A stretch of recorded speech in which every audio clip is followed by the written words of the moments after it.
Okay, so basically, you guys are an adventuring party, and while you were in town, you saw a flyer on the board. The flyer said there is a wizard that needs help assisting with a task, and you would be greatly rewarded for the task. This piqued all of your interests. So, you took the flyer and you began heading towards the wizard's tower. Um, you get walking a ways down the road, and off in the distance, you see a tall tower poking out of the mountains, and you begin making your way there. As you ascend the steps of the tower, as you get a couple feet away from the door, it begins to open automatically. What you thought was automatically, and out of the corner of your eye, you see there's actually an imp opening for the door for you. It says, "Please, please come to the masters. Up this way. Quickly, quickly." So we're doing the task for the wizard. It's not getting the wizard. Nope, you're helping the wizard with the task. Helping the wizard. Okay. You just saw the flyer. You've never met the wizard. You're going to his tower right now. We ready? I look at my party. As we'll ever be. Yep. Let's. Promise of gold and glory. Here we go. See what this is The all imp about. begins to bring you into the tower and lead you up the stairs. Although you were initially distrustful when the imp appeared in the door to let you into the old wizard's tower, inside you've seen enough benign wonders to assuage your concerns. At the top of a long and winding staircase is the wizard's study. Within you see a room lined with bookshelves and a desk covered with bubbling potions, mysterious trinkets, and ink-stained scrap parchment. An elderly man with a long, wispy white hair, milky eyes, and a large hooked nose sits in a cozy chair behind the desk. He very slowly stands up and introduces himself. Hello, gentlemen. My name is Tyrandus the Green. Oh, I did his voice wrong. Hold on. Hello, gentlemen. My name is Tyrandus the Green. Please come in. He pours each of you a cup of tea and finally tells you why he summoned you here. When I was a boy, I tasted the most wonderful treat in all of the material plane. I remember it like it was yesterday. Grammy's country apple pies. The bakery was near my hometown, and you could smell the spices all day and night, no matter where you were in the town. Alas, when I went to Wizard College, the place was overrun by goblins, and no one has dared go back in since. I'd like to taste those heavenly pies just once more before I depart for the celestial plane. If I could give you a map of the bakery, can you go in and find Grammy's secret recipe for me?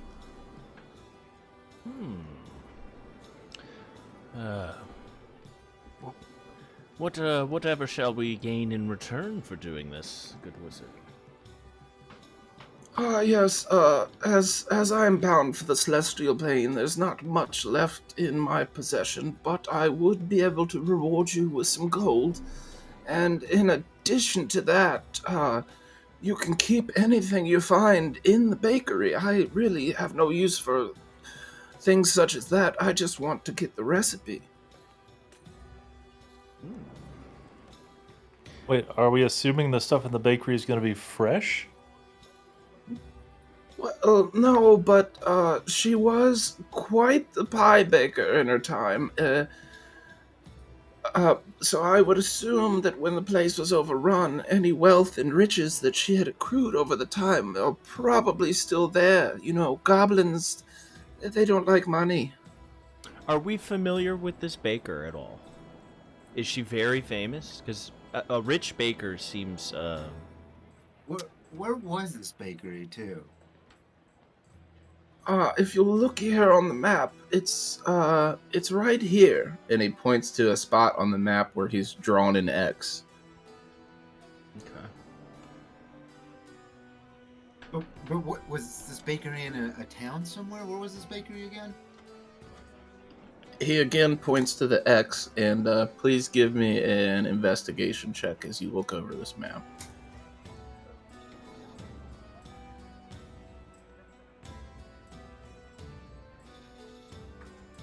From what you can tell, it's not in the Wizard's Tower. And it's not the town you just came for. It looks like it's a good bit away. Do we catch the map? Yes, I'll give you the map. Okay.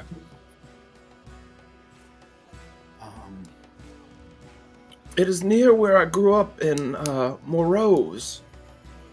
You want to perhaps come with us to help us on our journey? Oh, I'm too old for travel at this point. I need help of young adventurers like yourselves. I fear I cannot leave my tower. Are you sure? I think you should come with us. Just for old time's sake, you know? I'm quite certain I can't leave this tower. It's fine. taking most of my power to keep it alive now. What are each of your characters' names so I can talk to you? Oh, yes, and you guys, I'm sorry, I meant to do that before. As you guys are walking up to the tower, Retcon, please describe your characters a little bit. Alright, I'll go first. You guys, as we're walking up, see a hill dwarf. He is a monk, and for a dwarf, he's very tall. He's 5'4". He's got a ponytail. Sides of his head are shaved. He's got his hair back in a ponytail. And he's got a very grumpy look on his face, and he smells of... he's not drunk, but he smells like he's been drinking. Okay. And his name is Harrow. Okay. I'm a indigenous bard named Diego. Have all sorts of indigenous-looking clothes, and one of my instruments, the one I'm most proficient with, it sounds a little like this.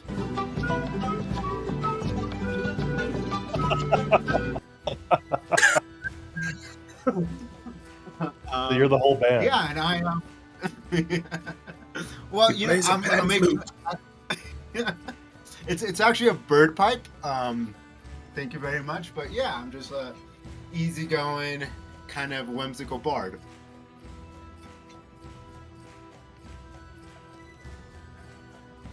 And you, Sonny, the Dragonborn, tell me about yourself. I'm a Dragonborn on the short side for a Dragonborn. We'll say at 5 foot.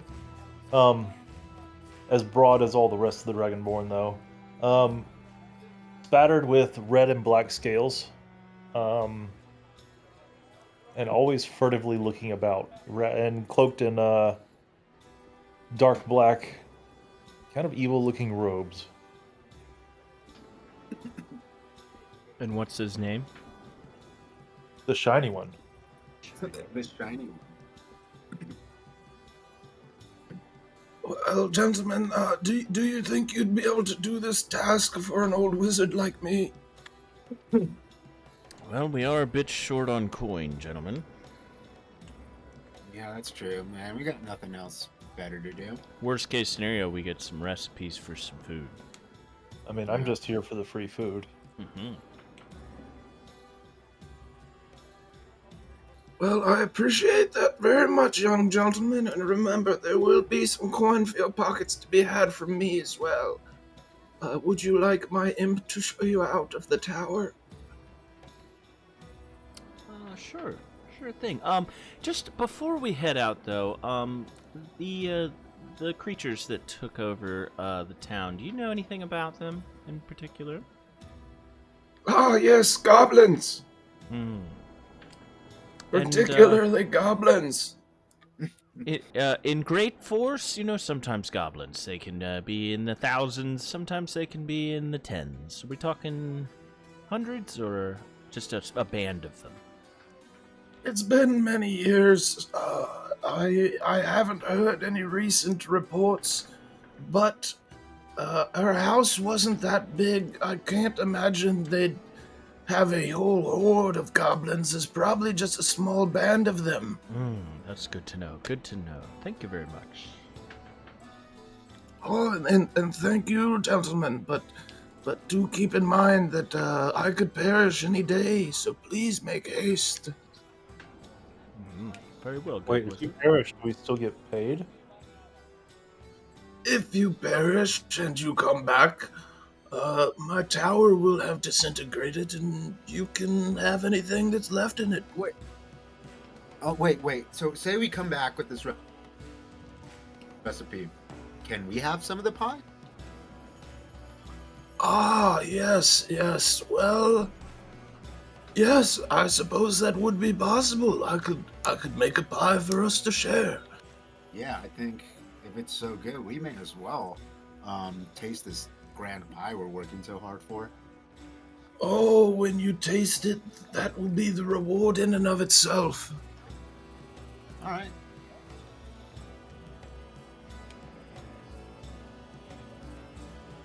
Well, gentlemen, let MC show you out of the tower, and I await your return with much anxiety. All right. I'm going to follow MC. So MC's just kind of bouncing around, doity, just a little frolicking imp. He motions for you to follow him and walks you out the door. Is it like an actual imp, or is it like a summon? Give me an arcane check.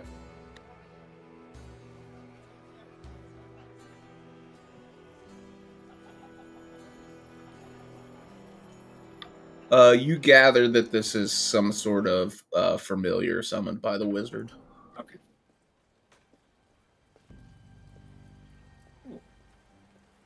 So as MC shows you out and waves you goodbye, he shuts the door tightly behind you. That's good. What would you like to do? Well, gentlemen, I don't have, I don't know about you guys, but I don't have much coin on me. Unless we want to go grab some supplies. We'll say you all have 15 gold.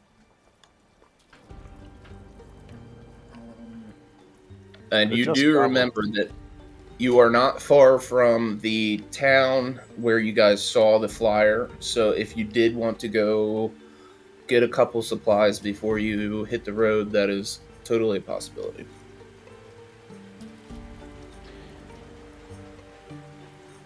I don't suppose either of you guys can cast healing spells. We might want to go get some potions. Yeah, that's probably a smart idea. I don't want to spend my money, but I don't want to die.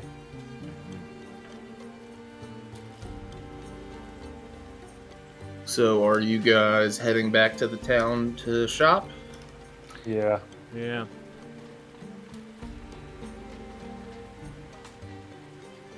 So as you guys travel down from this fairly secluded place where the Wizard's Tower is, you guys walk into town. Not much going on, very small town, but you notice Bernard's Bargains. Seems to be a general shop that you could probably go into and get some equipment.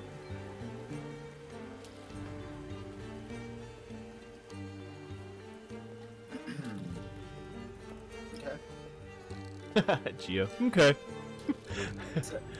Yeah. I'm gonna head towards the building and open the door.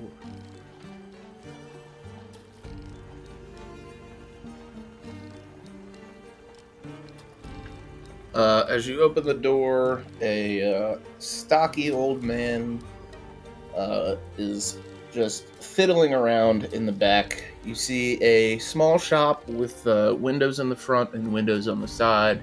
There's a small counter, and behind it there are shelves and drawers and a small door that leads to the back room of his shop. And he says, "Oh, welcome to Bernard's. How are you gentlemen doing?" Well, we're doing quite well. We have been tasked to go run an errand for the local wizard, and we're trying to grab some supplies. I take it you're well yes. stocked?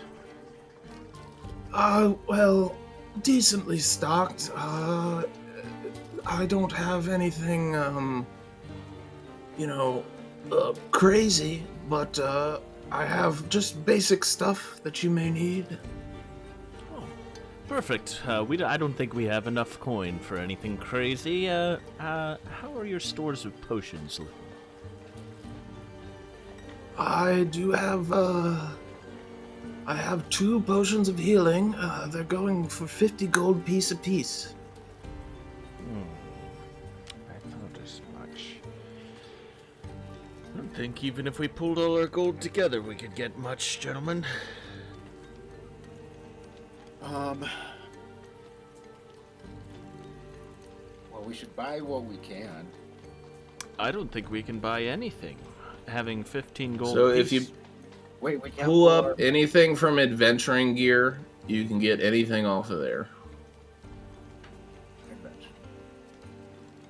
But yeah, there's not much you can buy. Like, you could buy some rope, you could buy like ball bearings, you could buy some random shit like that.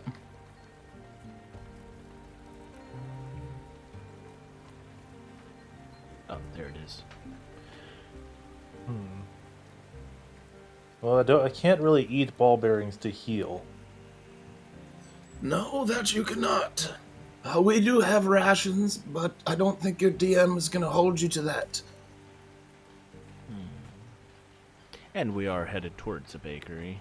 If anything, there might be some stuff there. Will you all be traveling in the dark? We have lamps, we have lanterns, we have rope.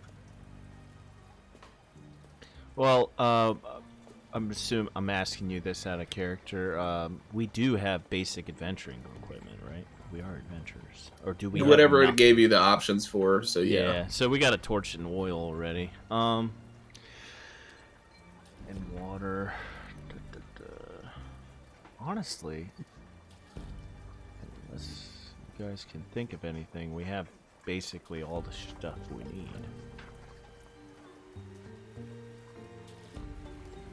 I'll take a few torches. Torches, yes. We sell torches. They're 1 copper apiece. How many would you like? 10. Back to the fucking wizard voice. 10 torches. Here's your 10 torches, sir. That'll be 10 copper or 1 silver piece. I'm okay with that.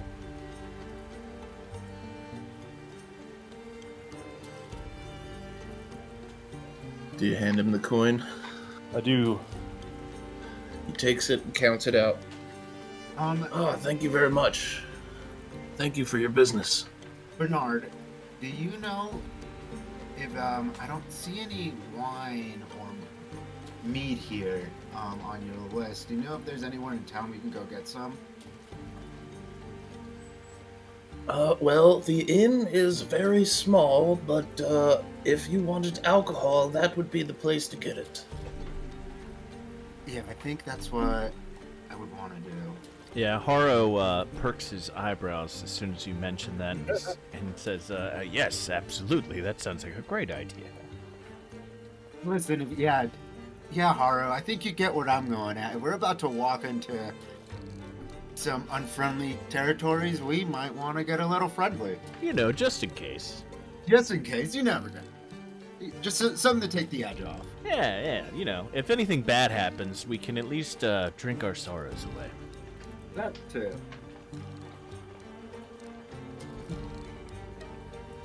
Well, gentlemen, is there anything else that Bernard Bargains can provide for you?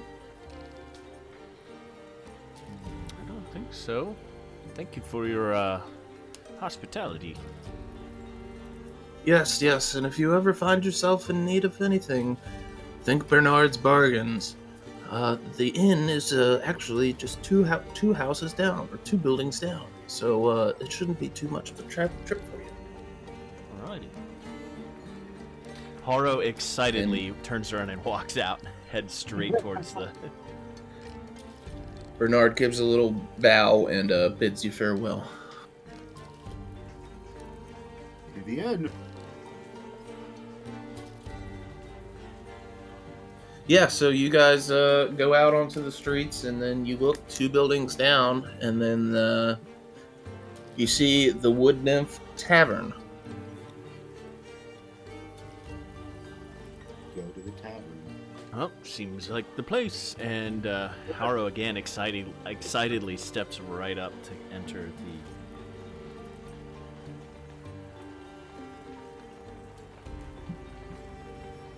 As you walk into the inn, it's a very small inn. They really only have there's a staircase that goes upstairs. You don't really know what's up there. There's a bar that looks like it would sit 5 or 6 people maybe. A handful of tables. You can see most of the shutters are... It's early in the day, so the shutters are open, letting a lot of light into this place. And you see a woman standing behind the bar. Oh, hello, ma'am. We're getting ready, some adventures, and we're getting ready to head out on a quest, if you will, for the local wizard. And we were wondering if you had some alcohol to fill up our flasks for the journey. Yes, laddie. We definitely have alcohol. Yes, absolutely. Do you have just beer or wine, or perhaps something stronger?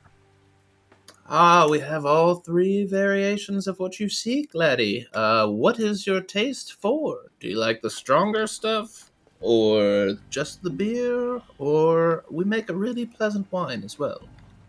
Currently, my tastes are for something in the middle. You know, don't want to get too over my edge during the day. If you catch my drift, how is your wine? You said it was quite lovely.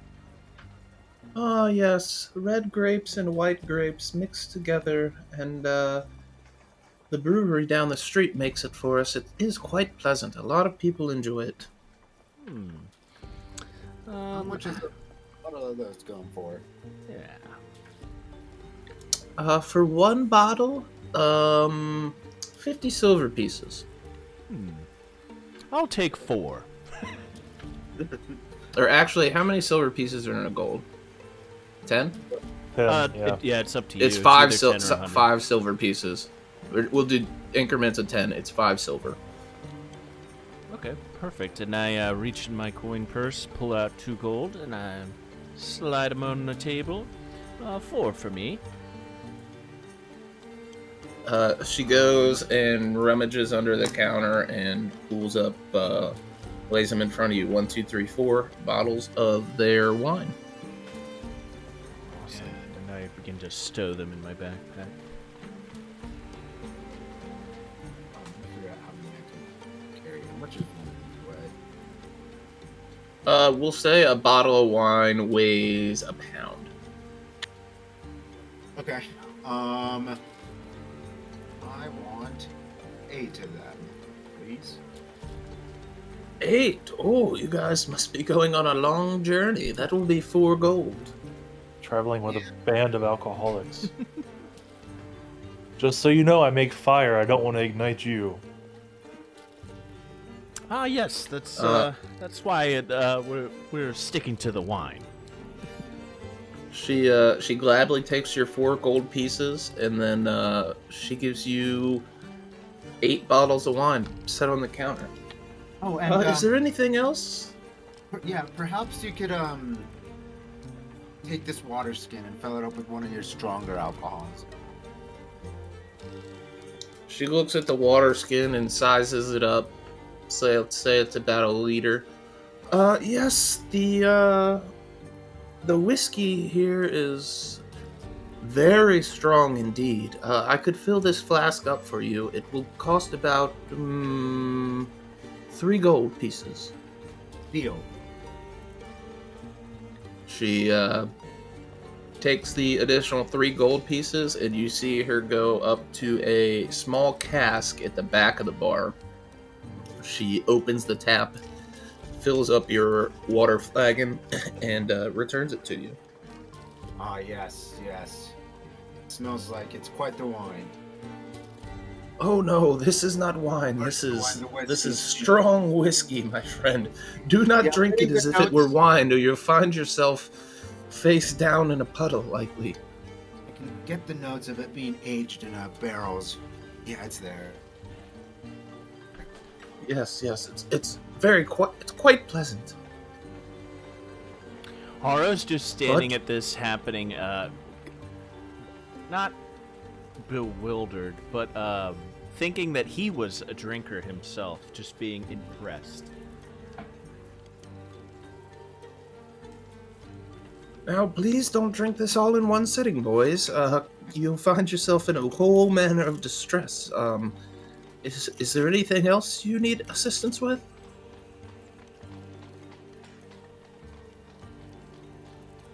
Shiny one? You need anything?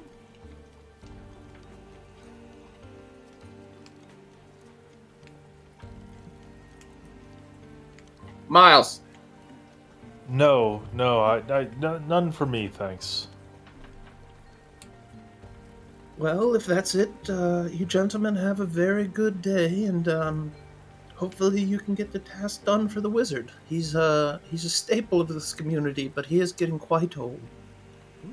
Yes. Hopefully we can get it done before he was mentioning that he is not long for this world, so we hopefully can do him this last kindness. Ah, yes, he's been saying that for a number of years now. I don't know if it's just superstitious on his part or what the deal is, but he's very old and he's been here a very long time. Well, thank you very much. I think we'll be off. Well, you gentlemen again, have a nice day.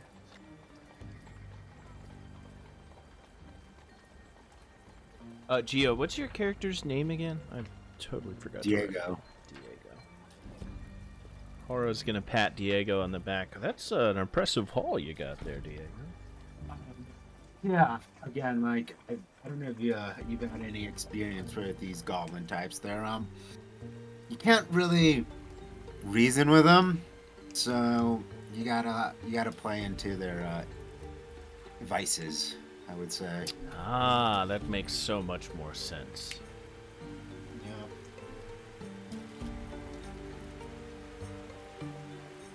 So, what do you guys want to do? You said it's early in the morning? It's early in the morning. Well, unless you guys have anything else you want to take care of, I think it's time we'd be heading off, right?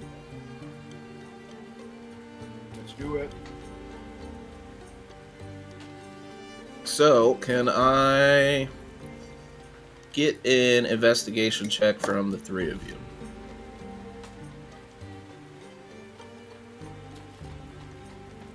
Yes.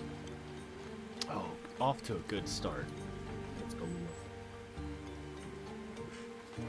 So, all of you circle around. You sit on a picnic table outside the inn, and you begin to pore over this map.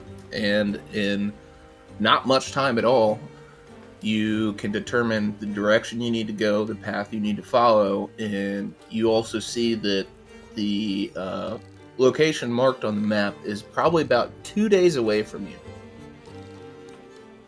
With that being said, you're going to be heading in a south direction, and you guys all have a pretty good sense of exactly where you need to go.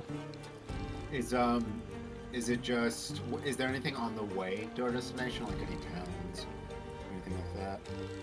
It appears that it's just open roads through some wilderness to get to your destination. It doesn't seem like there's much in your way. Okay. Well, I guess we try to get at least to halfway today, camp for the night, and then get there tomorrow. Sounds good to me.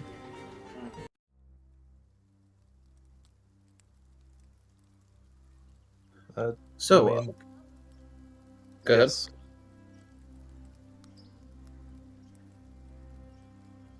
No, that's it. So, you guys begin to head out of the town, and you begin walking the path towards the south, towards which looks like Moreau's is where this wine is, or these apple pie baker's house is.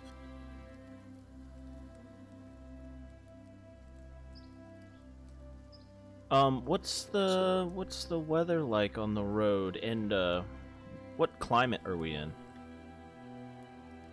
You guys are, your biome is basically forest. We'll say it is gonna take a roll real quick.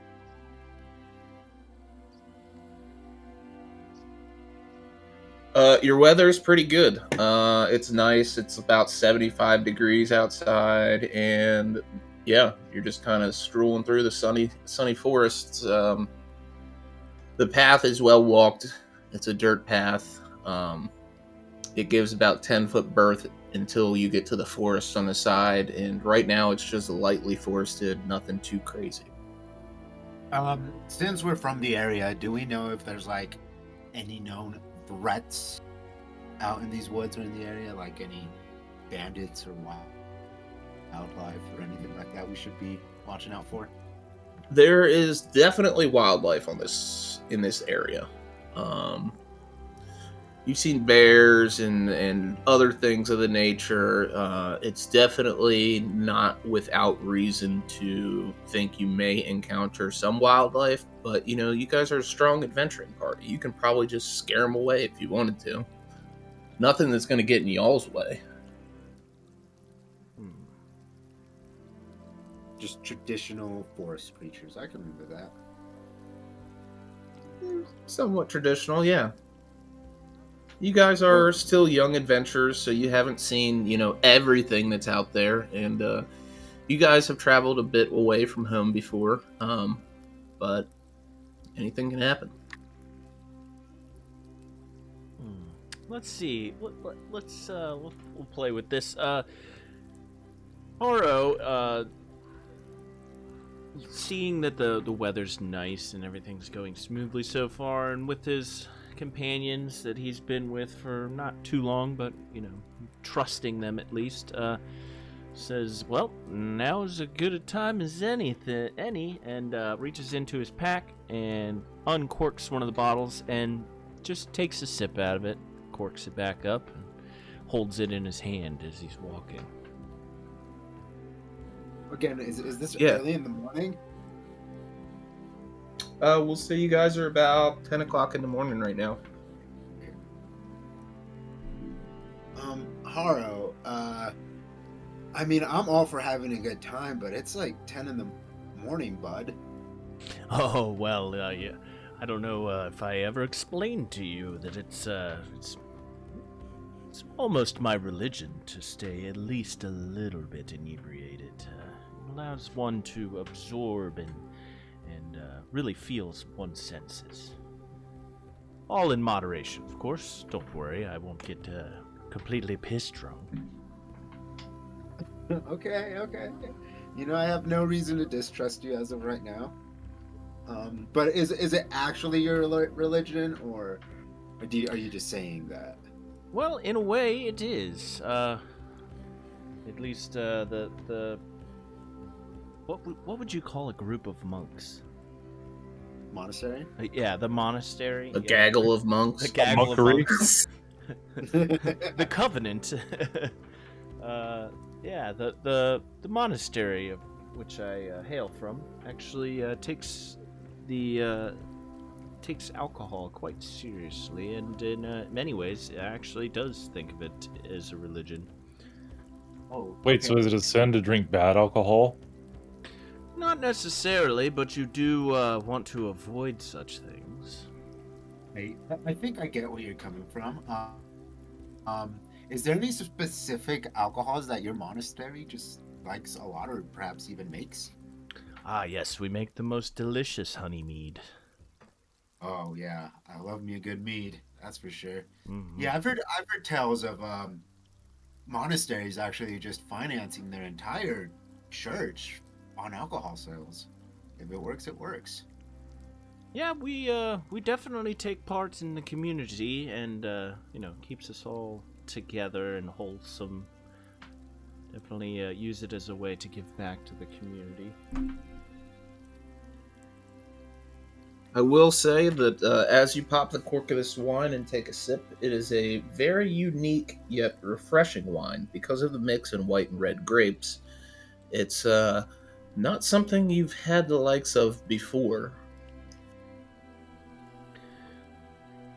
Ooh, gentlemen, this is a very unique wine.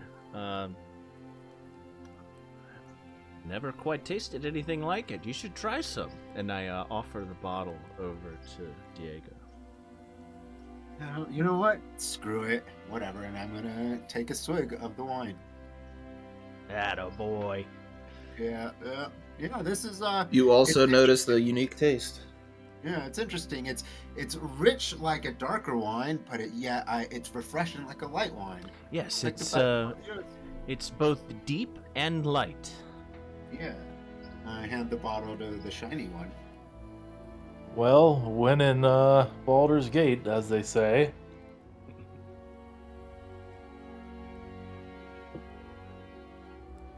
I also take a sip.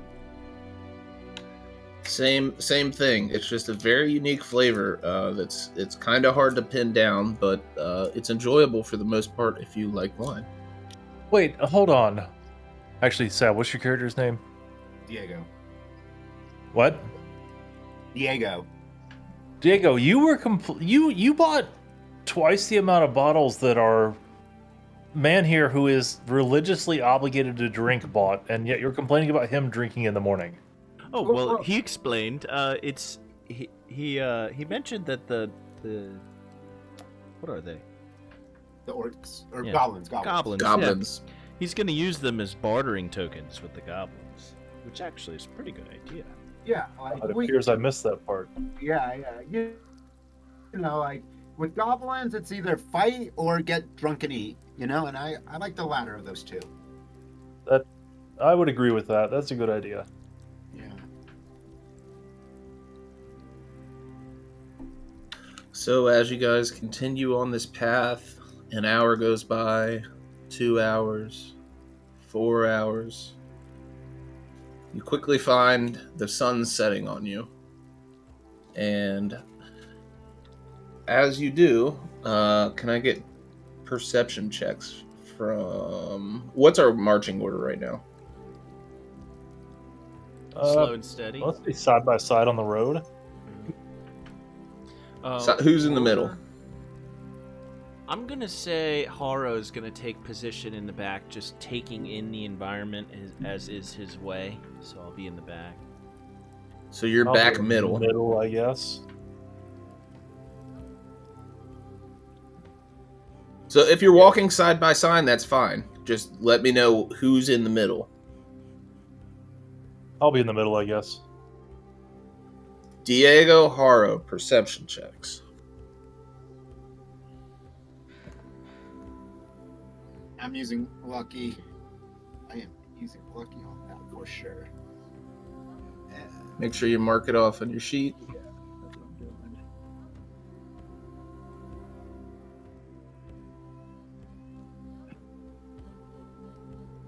Boom. So, yeah. Diego, Harrow, you guys, just as you guys are thinking about settling down for camp, you hear a noise in the bushes. It's a rustling.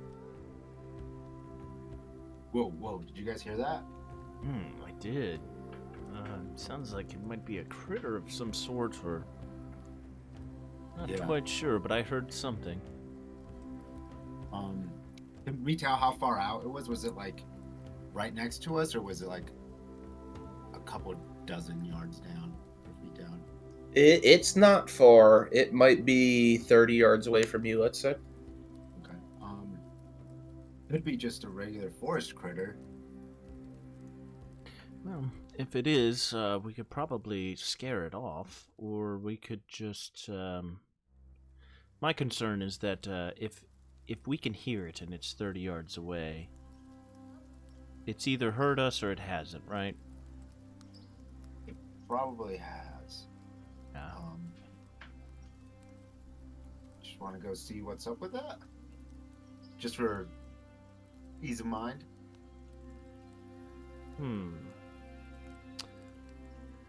Let's try this first. Harrow's gonna pick up a rock and chuck it over there. Hopefully to scare Give me it off. an athletics check. I'm quite athletic. 16. Yeah, you throw the rock in the woods, and the rustling gets a bit quieter for a moment, and then it's a lot closer to you.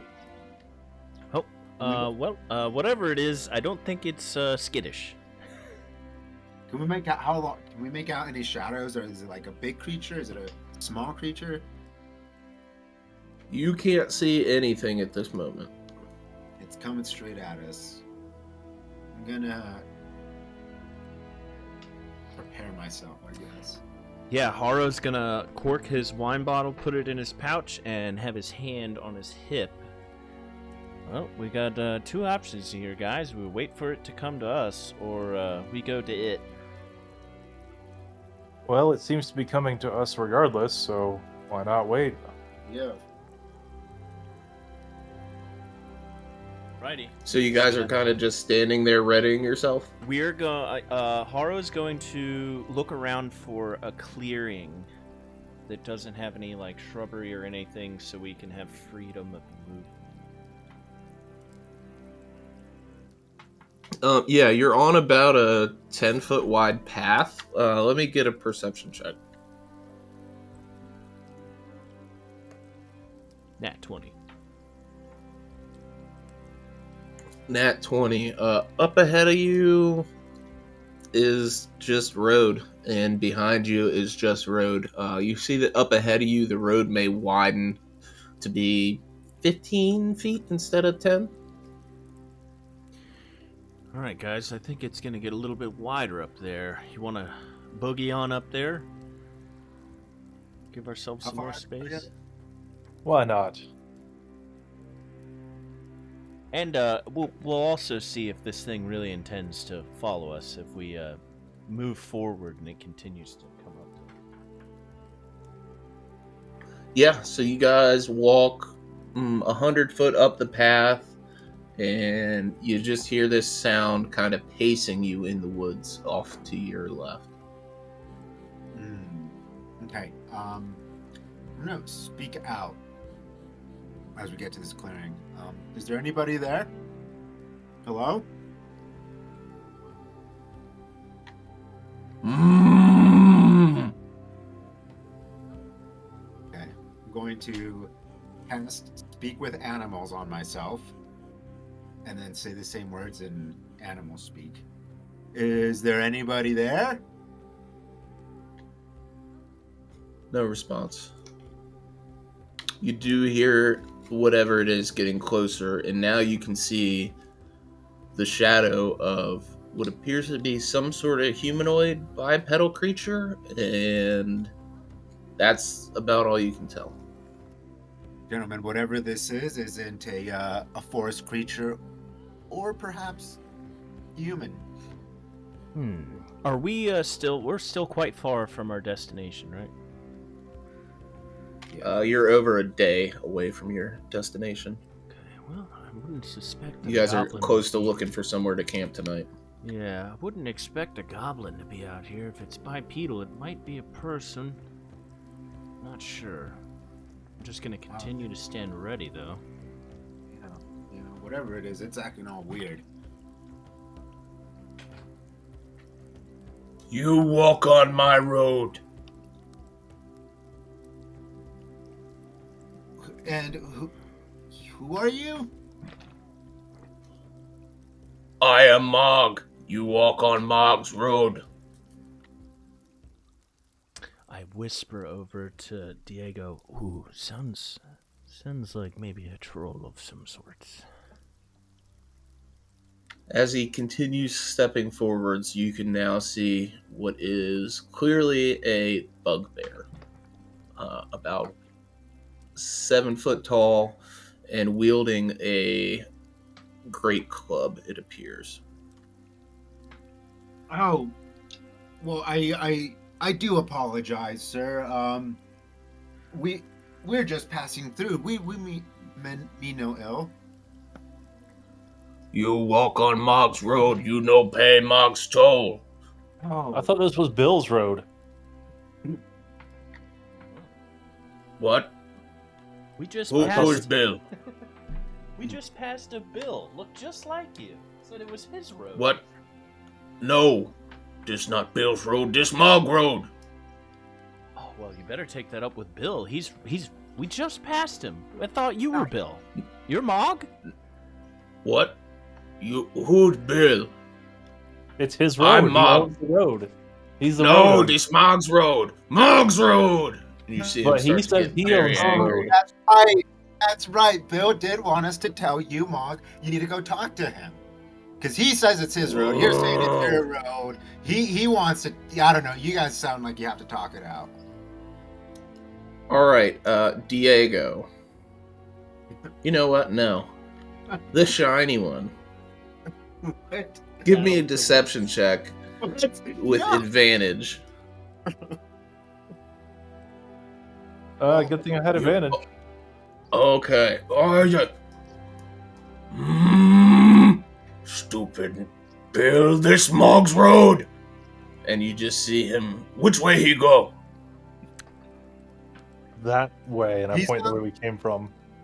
We just passed him. Mog, he on road? He's on road. He's all the way down on far side of hill. Mog, go get this Bill, teach him lesson, try take Mog's road. And Yeah, you just yeah, go- see you go Mog down. run off.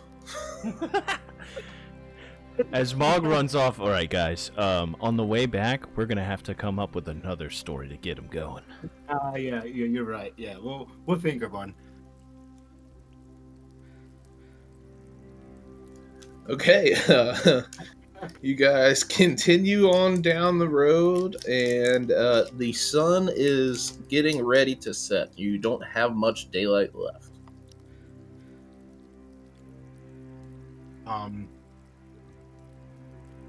We should probably get a bit far down the road. And perhaps So we off don't of the hurt road Mog. because Mog is claimed ownership of the road. So hopefully, as long as we don't hunker down on the road. Yeah, that's true. I agree. So you guys are looking for a place to bed down off the beaten path. Yes.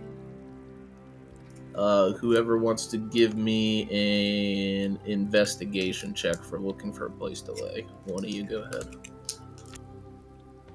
Who wants to do it? I'm not very good at this whole nature thing.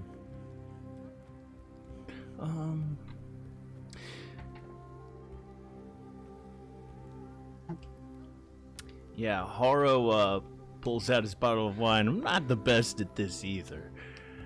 All right, hold on. Let me just let me sing the song of my peoples and give myself a little bit extra investigative eyes, so to speak.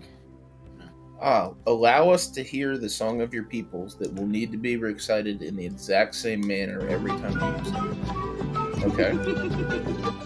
Okay.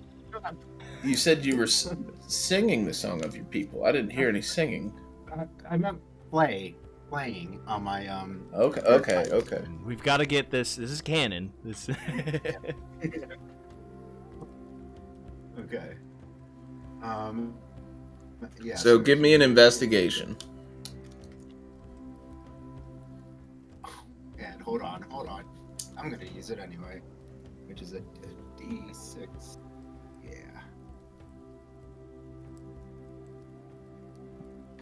Just make sure you're marking everything off on your character sheet. 18. You guys walk another mile and a half as the sun starts to set and you begin to lose a lot of daylight. Diego, the indigenous person that he is, spots a what appears to be just like a large rock that's fallen over that perhaps you guys could get underneath the rock to gain some protection from the sky. Hey, fellas, come check out this huge boulder-looking thing. Wow, that boulder looks just like a boulder. Yeah, look, check out this opening in here. Do you think we can fit? Looks slightly misplaced for the area just because it's not like mountainous up here, so to have a big boulder there is kind of odd, but it looks like it worked perfectly for a shelter. That being said, Diego, it almost looks too good. That's exactly what I was getting at. I did not mean to throw you guys off there. It looks like a fine Okay. encampment. Okay. It's just odd because it's in a forest. So it doesn't seem like there's been. It's a sleeping. It's not an evil fucking boulder. It's just a boulder. But there's no like makeshift like bed or anything like that there. Yeah. Horror No, it begins doesn't to look like wonder, it's been used for shelter before. Yeah, begins to wonder, however could this giant boulder come to be in this area? Yeah. This mog's home. Yeah. Okay. Looks like as good a place as any, and Harrow's gonna. Actually, do you guys want to set a fire for camp tonight or not? Do we need a fire? Yeah, is it gonna be warm enough tonight, Dia? So your early springtime, it was about 75 as you were walking over here. The temperature swings can be pretty intense, about 30 to 40 degrees. So, I mean, it could get down to 40, it could get down to 30. You know what? Let's gather some wood, and if we do need a fire, we'll light a fire. Yeah. Let's bring in the wood into the protection of the rock too, so it doesn't get wet if it does start coming down. Fantastic. And Harrow just begins gathering away.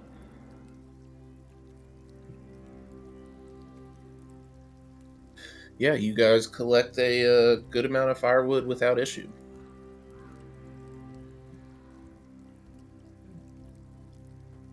Well, gentlemen, we did get this whiskey from the inn, and I'm kind of intrigued to figure out how strong it is. I want to take a good swig of it. I wouldn't complain about taking a swig myself, just as long as we don't get too far into the woods, if you catch my pun. Take a swig and then pass the water skin to Harrow. And I take a swig myself. And actually, you All right. see Harrow put his wine away and cork it quite tightly, implying that he doesn't intend to drink anymore after that. I need Constitution saving throws from both of you.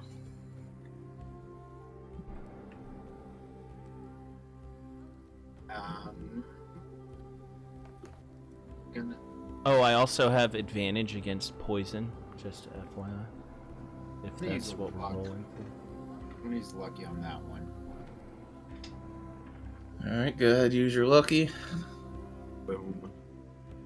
So Diego takes this, and when it touches your lips, this is straight mountain fire whiskey. It's gotta be 80 proof or so. But you take it, you take your swig, you don't even grimace, you down it like a champ. Harrow,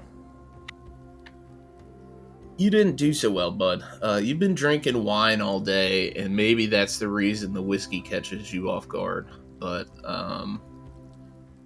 you go ahead and hit this Fire Mountain high test whiskey. It hits the back of your throat, and you immediately lose 4 hit points because you vomit and start going into just rapid, like, dry heaves after that. But after about 10 minutes of that, you're fine. Well, now we know what to give if there's any orcs or bigger goblins out at this camp. We just give him this, knocks him right out. Harrow just wipes his face of any mucus left on his lips. And, yep. Mm-hmm. Yep. That's the good stuff. Speaking of which, definitely not gonna be taking first watch. Yeah, I'm okay with taking first watch. I'll take second then. We'll let our monk kind of sleep this off. I'm sure my sobriety will wake me up come in the morning. Anything else you guys want to do before we go into watch sequence? I don't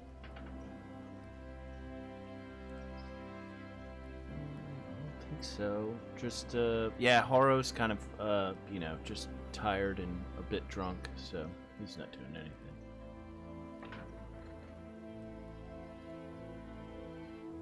All right. So Diego, you are taking the first watch, and you guys do not have a campfire lit, right?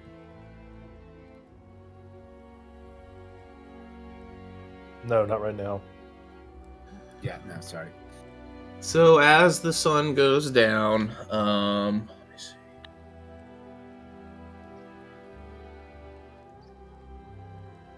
As the sun goes down, the temperature drops maybe 10, 15 degrees during your watch. It's about 60, 55 out. Can I get a perception check from you? The wind's blowing gently through the leaves. It still sounds very easy. Can we say that I've been that I played the Song of My People to the Shiny One and to Harrow to soothe them to sleep? We'll say, and give myself bardic inspiration. How long does that last? Is the question. It's just that right now it's only an hour for my level. But I'm again, going to say no because I asked you guys if there's anything you wanted to do before we went into sequencing. Nobody spoke up, so. Okay. Gotcha. All right. What was it? Investigation or perception? Perception, as you're kind of just sitting around underneath of this rock, so you really only have 180 view, and you got a 4. Okay. Oh, shit. The rock gets up. It's a golem. I have no more luck points for tonight. Let me see. Oop. Okay, what's a 1 do? You again hear rustling from behind this rock, and it is close. You don't know how you didn't realize it before it got this close, but it is basically on top of you guys. Hello, anyone there? You hear like a metallic sound. Just Like a clink? like crushing aluminum foil together, or like the sound of metal scraping on rock. Oh, shit. Hey, get up. I'm gonna poke my companions. Get up, everyone. Get up, get up, get up.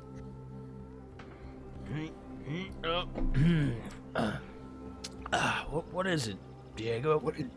There's something coming straight at us right now. Oh, that's not good. Diego's just sitting there rubbing his eyes furiously, trying to get the sleep and drunk out of him. And up on top of the rock, you see it looks like just a weird little fucking like armadillo almost, but it's got like 2 like feathers sticking off the side of its head with a tail.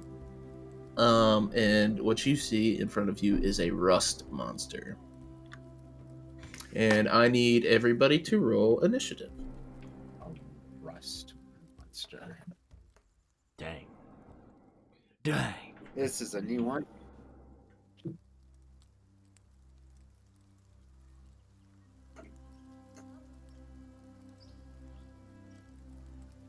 Shiny one. Coming in hot.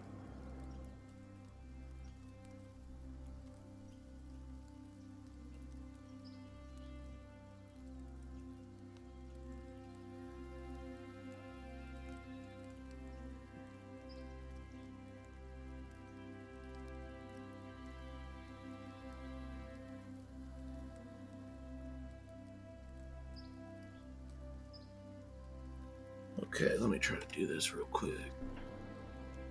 While he does that, I'm gonna say our RP. Grass field. Go ahead and put your tokens on the right hand side. We'll say that you're over there in that dirt over there. Yep. What were you saying, Geo? The RPing, like as a group, we've gotten just so much better at RPing over the past couple of years. Mm-hmm. I think it's All right. partially just getting over how silly it might feel. Yeah. So, the rust monster screams from on top of this rock. And it is the shiny one's turn. You know what? I'm gonna echo it back to him. Ah. And then I'm going to. You know what? I'll cast Sorcerous Burst on him. What's that do? It is a cantrip, which hits on a 24, I assume. Well, do you have dark vision? Yes. Oh yeah, Hold he's a dragonborn. Yeah, and I took a thing to upgrade my vision. Where's features and traits? I can see in dim light and darkness within 120 feet of myself. Okay, so a 24 definitely hits. All right. So if I roll damage on this and I roll an 8, I get to roll again, and I get to repeat that, or I don't because I don't get an 8. 6 damage, fire damage. Fire damage on the Yep. rust. Yep. Oops. Don't count that. Okay. So he takes his 6 damage. Wait, you can do 2 of these? No, I'm sorry. I was playing around with the Okay. spell. So the sorcerer burst hits the rust monster in the shoulder, and he kind of just shrugs it off and just looks angrily at you guys. Is that your turn? That is my turn. And what weapons do you guys have? I've got a dagger in my fists and I've got a a thing I'm not using, but I have some. Diego, your Dagger. weapon is dagger, Yeah. and then the shiny one. 2 daggers. Gotcha. That is going to. Is that your turn, Yes. Diego? What can I make out? I don't have dark vision. What can I make out right now? So Like, I is think you can still see up to 20 feet, right? Yeah, Or it's do just you have reduced. disadvantage? 20 feet. So I could see the rust. Maybe You can see the outline of him, basically Okay. the menacing, outline of that's, him. that's all I need. I'm gonna cast Tasha's Hideous Laughter on it, and it is a Wisdom 14 saving throw. Okay. I just saw your picture, Shab.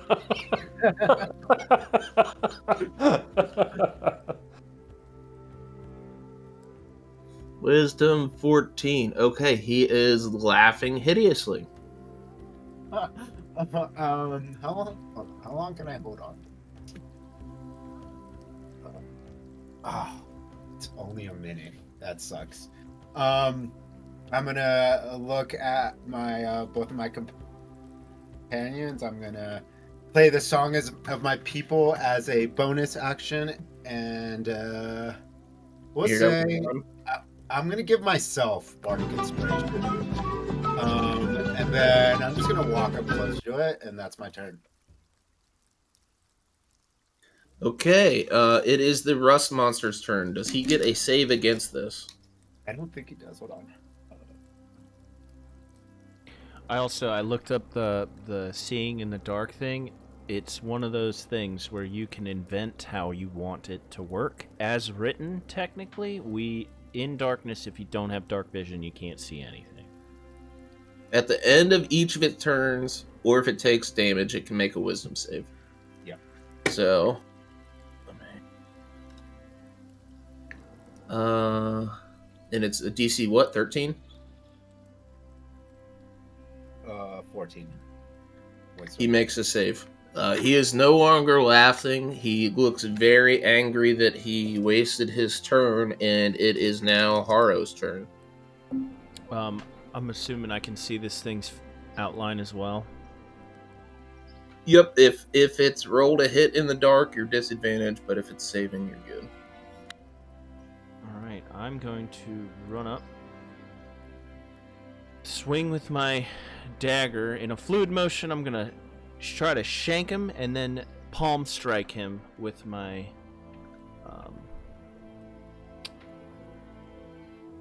bonus action. Do you get that at level 2 already? Yeah. Okay, go ahead, roll to hit. Yeah. So I'm going to do with disadvantage.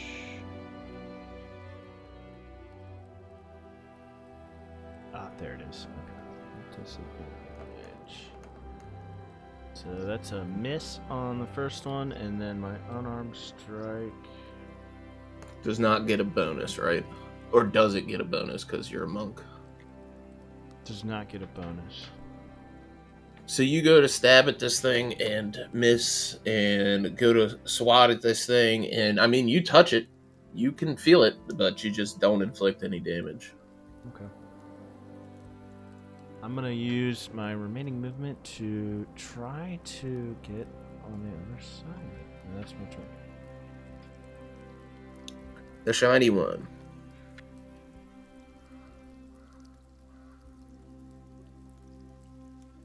I'm gonna go 1, 2, 3, 4, and then seeing the fire didn't really hurt him, I'm gonna do Sorcerer's Burst, except do acid damage. No, we'll do psychic damage. We'll do psychic damage. Okay. A 20 hits. 4 damage. And he is still standing there. He fucking kind of shakes his head a little bit, but, it seemed like it hurt him, but no more than anything else. Okay. Is that your turn? That is my turn. Diego. God damn. If I move right here.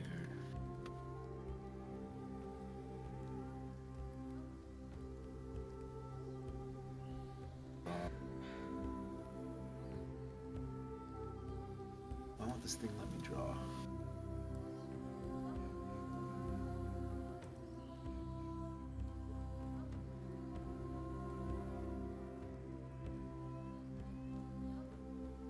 What in the world? There we go. Big. Shit. We'll just do it. I'm sorry, Harrow. We'll just do it from here. I want to cast Thunderwave at the first level on this thing, and it's a Constitution 14 saving throw.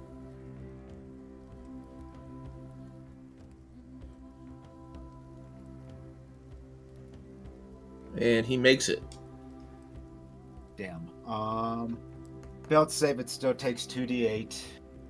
I make it And, as well. Okay.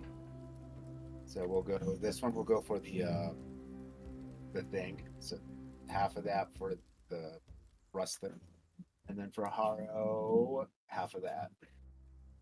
5. All right, so he takes another 6. Yep. And mark off your spell slot. Yeah. And then bonus action, I'm gonna give the shiny one a bardic inspiration, and I'm gonna move back to my original spot.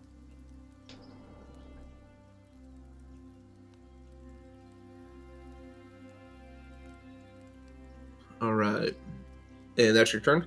That is my turn.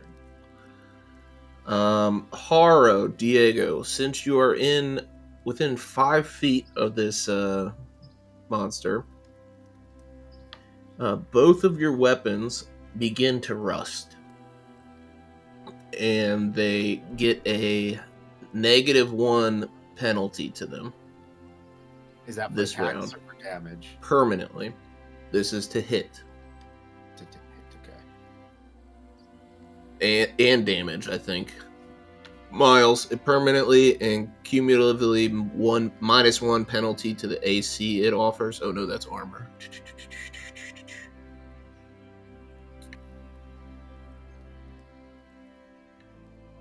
Yeah, cumulative -1 penalty to damage rolls. Okay. Oh, that's not so bad. So just mark that down. You guys have 1 level of rust on your weapons. And he looks at Diego because he kind of figures that you're the one that played the song and made him mad, and he's going to go ahead and bite at you for a 14 to hit. What is my AC? That's a good question. Yeah, that hits. Okay, for 5 damage. No, 5 plus 1. 6 damage, piercing. Ouch. And he just snarls and looks at you, and you figure, glance that he really doesn't fucking like you. Harrow. Seeing as I failed at striking him, you guys don't really see, but Shiny One sees it. Harrow kind of hold his hand out in front of him in like a fighting stance and says the words "Sacred Flame," and a flame-like light comes down and hits the rust monster, and I need a Dex 12 saving throw. Dex 12. And you don't roll to hit on a Sacred Flame? It's just a Dex save. It's a spell. Okay. It's a cantrip.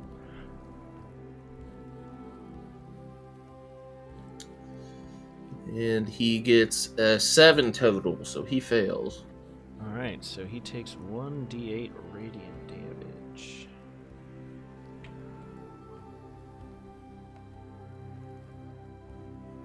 Six damage.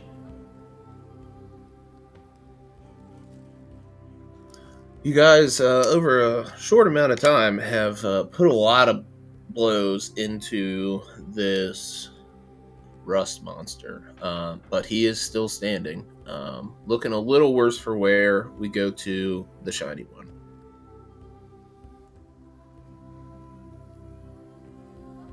All right, let's try a different type of damage. That one. That does not hit. As you cast this sorcerer at the rust monster, you stepped in a hole in the ground that you didn't know was there, and it actually goes right past Diego's head and narrowly misses him.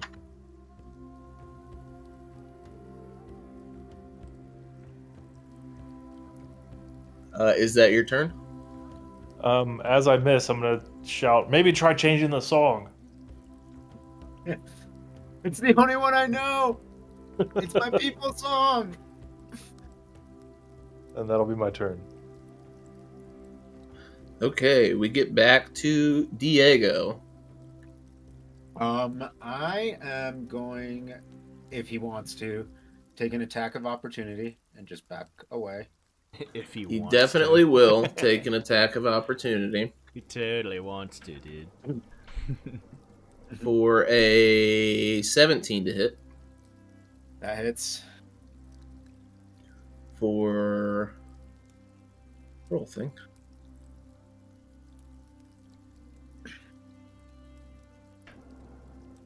Why are you not rolling?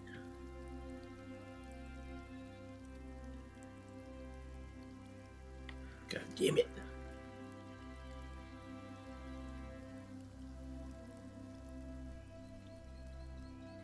Why won't this fucking roll? Refresh, maybe?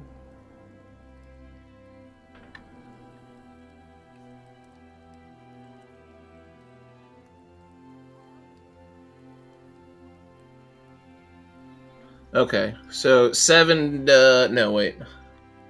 9 damage to you. Ouch. Diego's looking pretty worse for wear. We gotta kill this thing soon. I'm going to. I'm gonna just point my finger up in the air, and you could kind of tell what looks like fireflies, but not maybe fireflies. Maybe closer to like the stars in the night. Start to appear at my at the tip of my pointer finger, and I'm gonna cast Starry Wisp at it. What the hell is that? It is a cantrip. What's it do? It does radiant damage. 16 to hit? Yep. Hits. For 5 radiant. And as you shoot this off, how would you like to do this?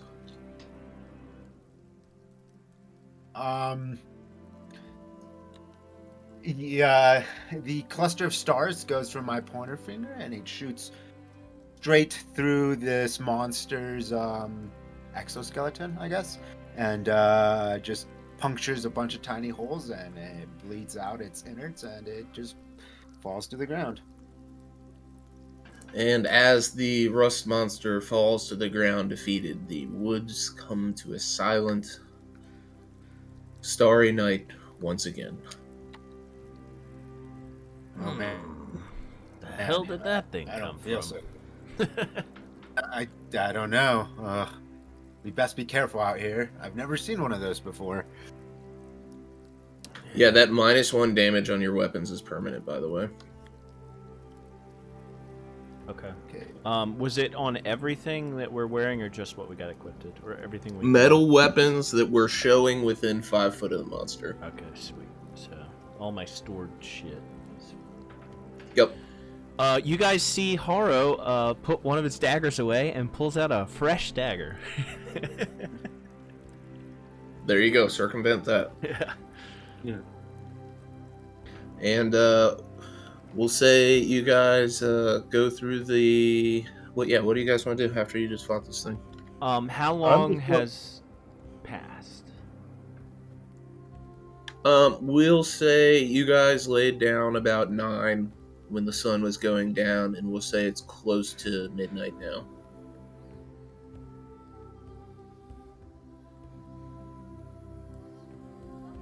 So nobody has received the benefits of a long rest.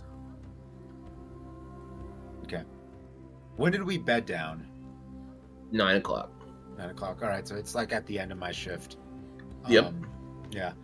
All right, shiny one. I think I gotta call it quits for the night. I am pretty spent, man. You're gonna have to pick it up from here. Yeah, I am too. No thanks to you, Diego. I'm sorry. I just was I was composing a new song. You know, that comment you made earlier, or that this shiny one made earlier, really got to me. And like, I am kind of a one-trick pony. I just know the one song.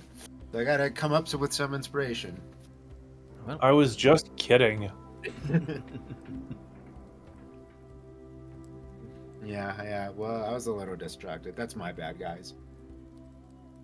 Well, I'm gonna hopefully just we can sleep without any more interruptions, and it'll all be water under the bridge. I'm gonna walk up wordlessly and just ignite the bonfire. Yes, how do you ignite this? Do you breathe on Um, it? Do you? no, you're gonna see me whisper some words and make a hand gesture, and a fire is just gonna spring up on top of it. Yeah, the shiny one walks over there, waves his hand over the fire, and all of a sudden the fire is lit, and you can see illuminated around you the woods, the path off in the distance, and yeah, the fire is lit underneath this cave rock, or underneath this big ass boulder. Very nice. I suppose we will find out quite soon if anything else will come out tonight. That being said, I'm gonna try to get some Z's and rest up.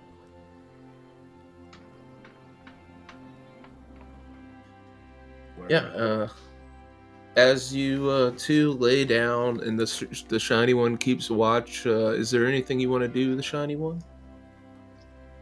Um, no, we just had a pretty exciting time. I'm gonna sit here and reflect. Okay, let me get a perception check.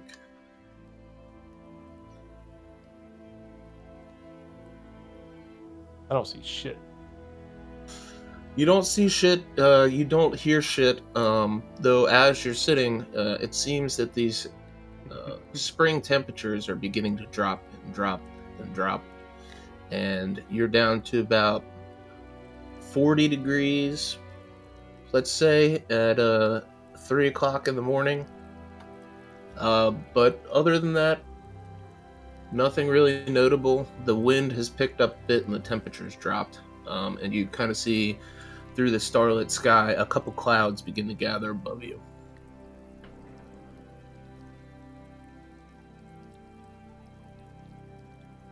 But other than that, yeah, your watch is done. If you want to wake up the last person. That would be me. Yep, I'll I'm wake up, assuming I'm fully rested now. You do wake up fully rested, yes.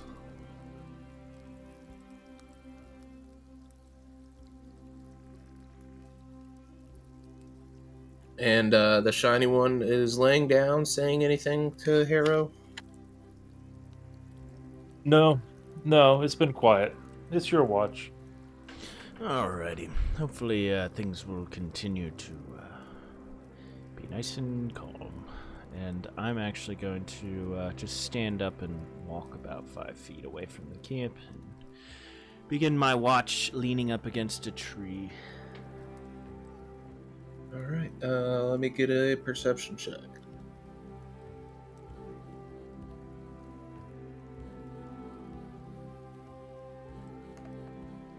It's a 6.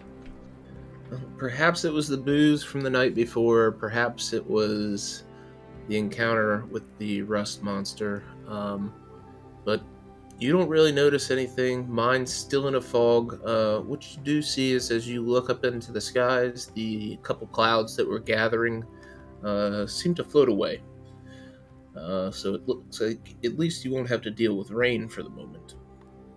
And you successfully complete your watch, and you all wake up at the morning fully rested.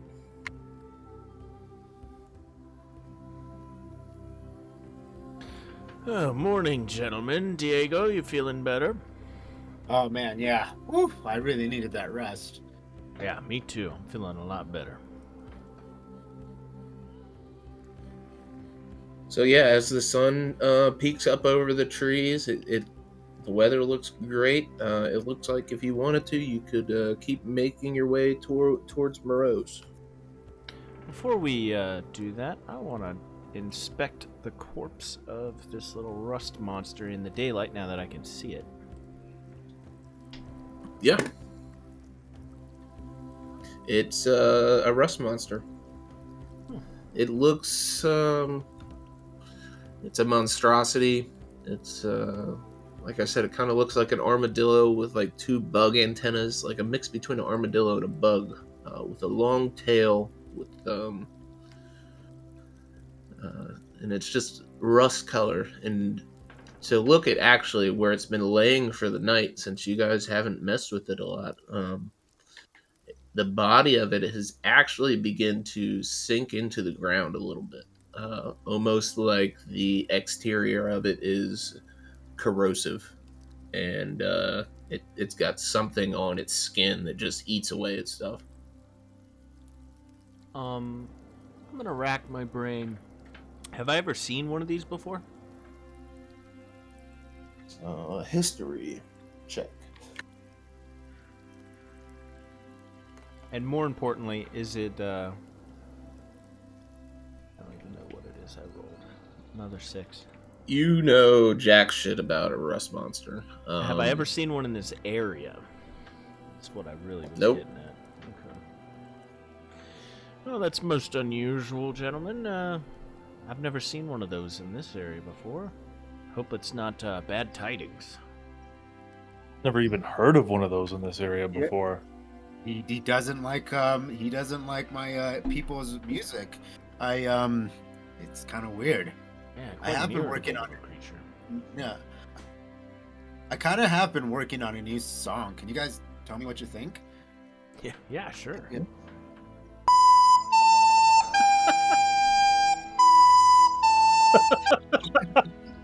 How's that? Is that better, or do we think the It may be missing something.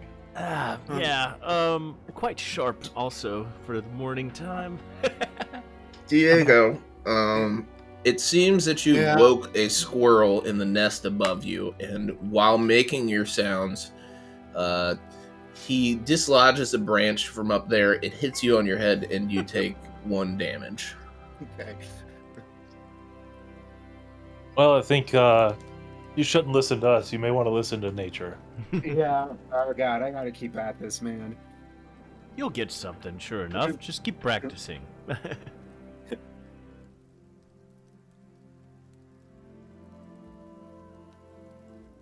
But yeah, for this, we'll see. You guys have rations. You guys fix yourself a breakfast, and the world is yours. What do you want to do?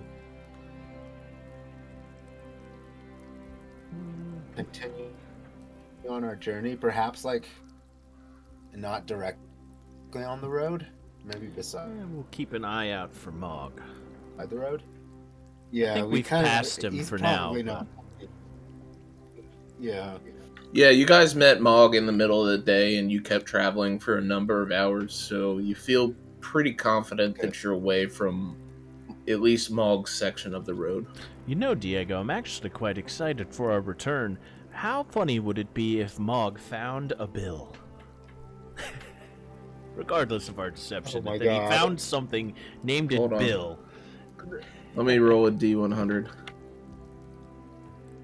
Okay. Dude, what if he did find a bill and now like they're friends? That would be a worst case scenario. Poor Bill's dead. Poor Bill. Or Bill's dead. I don't know. Oh my God, we gotta figure something out.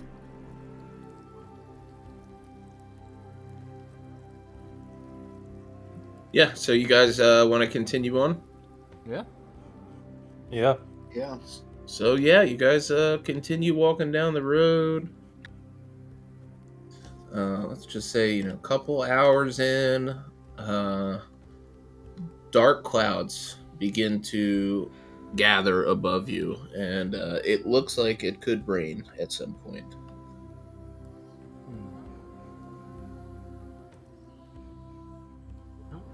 Looks like some storm clouds are rolling in, boys. And Harrow takes his hood and pops it up over his head.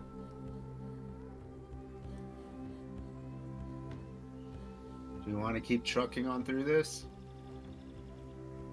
The only other option is to make camp, and we just got started for the day. Might as well trek through it. Yeah, I think you're right. Hopefully it doesn't rain too hard. If it does, I guess we'll have to stop. Yeah, as you guys are going, it looks like you luck out, and the the clouds that were so familiar with you before and seemed like it was definitely going to be a torrential downpour drizzled for a couple minutes and then dispersed and then leave you with a sunny day. And as you get to about, let's say, 3 o'clock in the afternoon, you see a path off to the side with an old sign.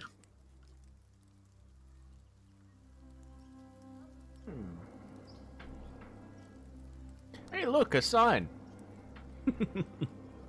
Yes. I wonder what it says. And as you go up to the sign and try to read it, you can faintly make out Gammy's Country Apple Pie Shop.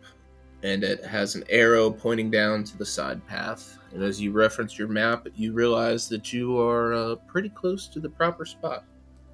All right. You guys hear the familiar Might phrase, good a time as any. And I pop the cork on my wine bottle and take a sip.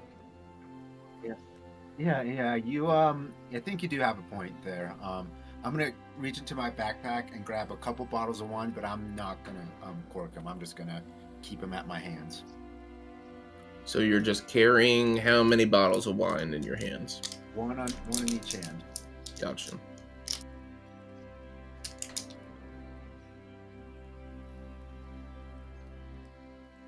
And what do you guys want to do?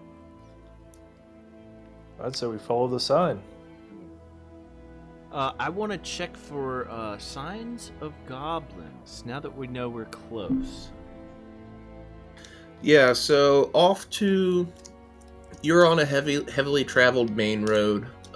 Not super heavily traveled, but it's got footprints on it. People have been walking up and down this regularly. The path off to the side switches to a gravel road, you notice, and at this point, you don't really see any signs of goblins. You could do an investigation check if you wanted to look further into it, but at first glance, it doesn't really seem like there's much here. Being as we're still on the main road, I am going to be keeping my eyes out. I don't see any signs of goblins yet, but we should best keep our eyes out heading forward. Gotta be ready for anything. Agreed. All right, so we're walking down the path. Oh, we walking. As you approach the large stone building, you walk down this path a bit and see it pop into sight.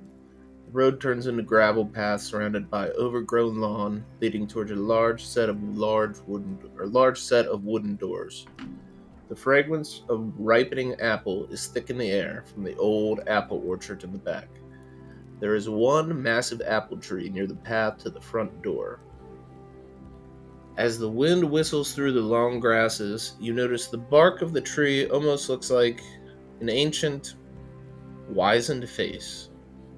And with that, we will take our 5-minute break. So, let me get a perception check from the three of you.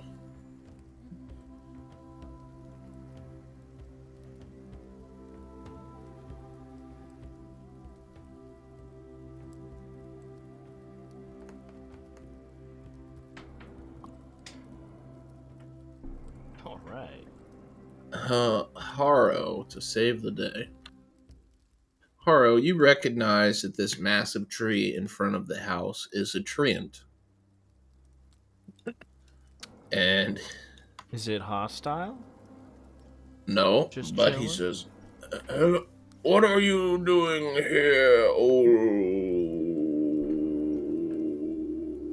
children?" Oh, hello, mighty treant. Me and my companions here are looking for a recipe, actually. Are you familiar with this area, or are you just strolling by? Oh, I've been here for many years now, but the lady of the house is no longer with us. It would seem The only company I get nowadays is the goblins and the dryads in the back, and both are quite annoying. Hmm. Interesting. How- You said there were dryads here as well. We spoke with. I'm not sure if you've ever met the fellow. He is quite old. There is a chance. Not as old as you, but old for his age or his ilk. A wizard from a town. What is? Do we know the name of the town we came from? It is Townsend Town, sure. Yeah, we came from Townsend. On behest of a great wizard there. Have you met him by any chance? Many have come in and out of these doors over the years, but I cannot say I remember any specifically. Since the Lady Druid of the house has passed away, we are kind of just left here on our own. What do you guys think? eh, tell me about these goblins that are inside. I'm assuming they're as typical as a typical goblin could be. Well, the goblins are around, and they can be pesky sometimes. Other than that, I've let them know not to harm the wildlife near here, or I would be required to eliminate them. So so far, they have followed that law, so I am not to be involved. It would be so much effort. yeah. Oh, so you do know them. And this is a lot to ask, but could you perhaps make an introduction for us? No, that is not what I do. I'm just here to protect the nature in this area. I do not speak with them much, nor have I really spoke with them since they've got here. Okay, so what you're saying is it wouldn't be much of an introduction. But it wouldn't be an introduction at all. In fact, I was never introduced to them in the first place. I just Man. see them around and they can be quite loud. You know, you should introduce yourself to them one of these days. No, I don't think I will. All right, all right. Even talking to you all is tiring. I see. Well, we'll let you get back to it, to your resting, unless any of you have questions. Great treant. We're about to head inside. There wouldn't by any chance be anything in there that you would like to, see once again? Anything you've been yearning to, have that you can't get to since it's in the building? Oh, not me. No, not at all. I'm really just one with the plants, you know. The dryads are always playing their games. They know more than they let on. What do you? Hey, do you want someone new to talk to? What? You said you get bored of talking to the dryads and the goblins. Do you want something new to talk to? No, I really just want people to leave me alone. But quiet is rare these days with the goblins inside and the dryads playing their games. Oh man, you're gonna hate me, Dryad, and I'm sure you already hate us. But what do you mean the Dryads are playing games? Oh, they're always back in the orchard playing games. Can I get a charisma check from you? Charisma check from you. Like, persuasion check. Yeah, you can give me a persuasion check.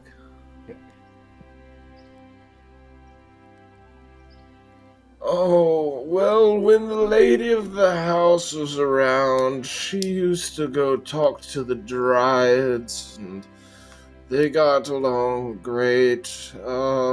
They were friends with the lady because of her druidic powers. This area grows so strong. They were friends, but now that the Dryads don't have the old lady to talk to, they typically bother me. Do the dryads and the goblins get along? Oh, buggers, no. The Dryads will throw apples at any of the goblins that approach the orchard. Seems like the enemy of my enemy might be my friend here. We might be able to get those goblins off your back. Perhaps if we can make some sort of arrangement with the dryads. You wouldn't happen to know any of them, would you? I doubt the Dryads will help you attack. They are very timid creatures, one with nature, but actually, now that I think of it, why are you here? To get a recipe. A recipe, you say? Yes, apparently the old lady that was here, she left it somewhere inside for where we would most like to get a copy of it to take to our wizard friend. He says he yearns for the taste of the pies that she used to bake. Oh, there were many. There were many that used to come. I know not of any recipes, but the Dryads again, they spoke to her. Maybe they would know. But be careful, they're very tricky. They will likely want you to give them a gift of some sort in order to speak with you. A gift, you say? Yeah, I think we might be able to work something out. They're kind of finicky. Don't offer them the wrong thing. I cannot tell you what they like, for I've never given them a gift. But I have seen what happens if you give the wrong gift. Okay. And what was your name, Mighty Treant? I am glad you asked. I am Macintosh. Macintosh. And as you can see him say that, you notice that he's an apple tree treant. And he's got just apples hanging off of him.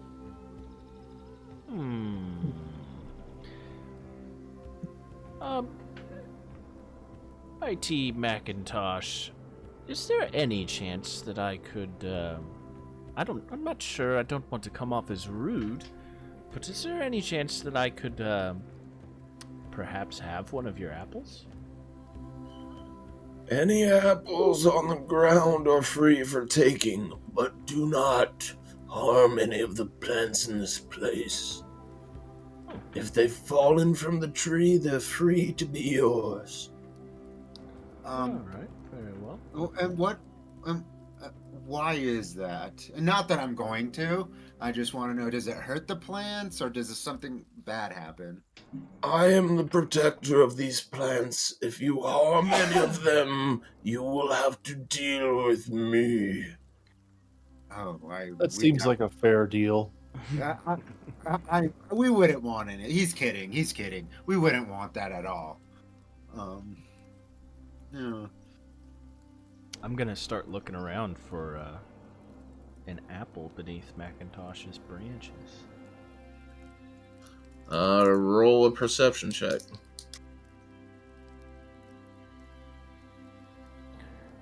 Okay, there we go. Nat 20. Let's go. Yeah, you don't notice any apples under Macintosh. It doesn't seem that treants actually drop their apples. But you do notice that the orchard to the west, not too far of you, seems to have a plethora of apple trees, and you could probably find some there. I'm curious as to, have you ever seen anybody give a gift to the Dryads? Do you know what they like? Oh, but more than anything, they like just taunting people and messing around. They like to laugh, they like to have fun. That's all I can tell you. And they're just out back behind the bakery. Well, they're not anywhere in particular, but they're around the area, and they typically like to stay by the apple grove, but they could be anywhere. Well, Diego, you might have to test your chops and keep them entertained if we come across them. Yeah, we're gonna have to figure out what they like. But we should probably be able to figure out something. Do you want to go to the orchard and maybe find some already fallen apples? That's worth a shot. I would like to ask, and I turn over to Macintosh. Do you know if there's anybody inside right now? Goblins or otherwise? I couldn't tell you. I have never been inside that house. It does seem like they've fortified the front door. I had a cat roll by here, and before the doors freely swung, and now they do not. Well, Diego, Shiny One, I think we're gonna either have to go inside or go mess with these Dryads. I think they're probably holed up inside. I think the Dryads would probably be the smarter decision. Yeah, I feel like we might. Yeah, let's go talk to the Dryads first, and we'll see what's up with them.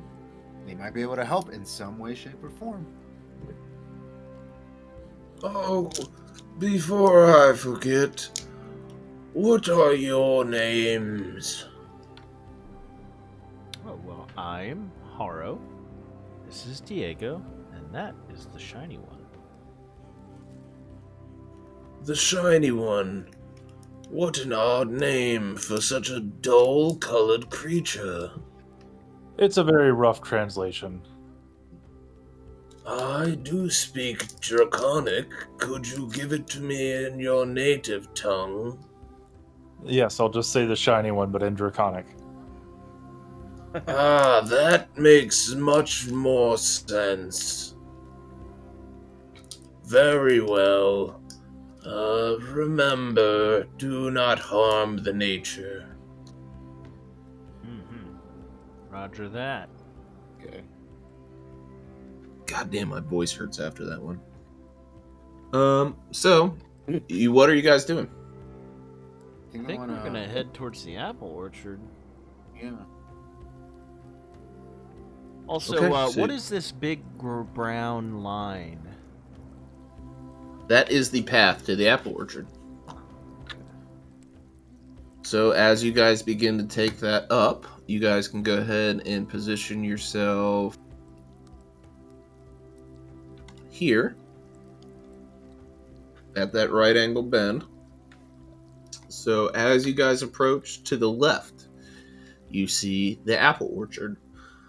A scent of apples is even thicker here. The older trees are arranged in neat, orderly rows, but the saplings have sprouted since the goblins took over are everywhere. There is a whispering sound that doesn't seem to come from just the leaves rattling in the wind. Early ripened apples litter the ground. As you approach, one of them flies through the air, narrowly missing your head. The sound of whispering is joined by the sound of giggles.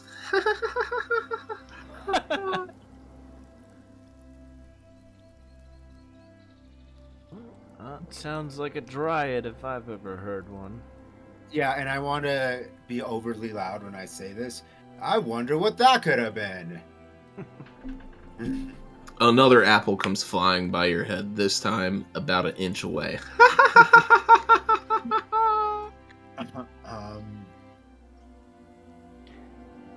I'm gonna face the direction, and if another one comes, I'm gonna try to catch it.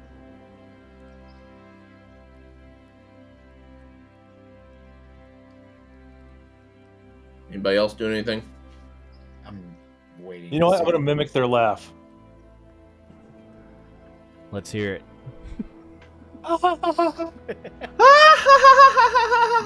And 3 apples at once come flying directly at each of your faces. Let me I'm get gonna do it again. Up the ante. let me get an athletics check for y'all. Or us. Dexterity saving throw. Dexterity saving throw. Okay. 17. Jesus, that was almost a nat one.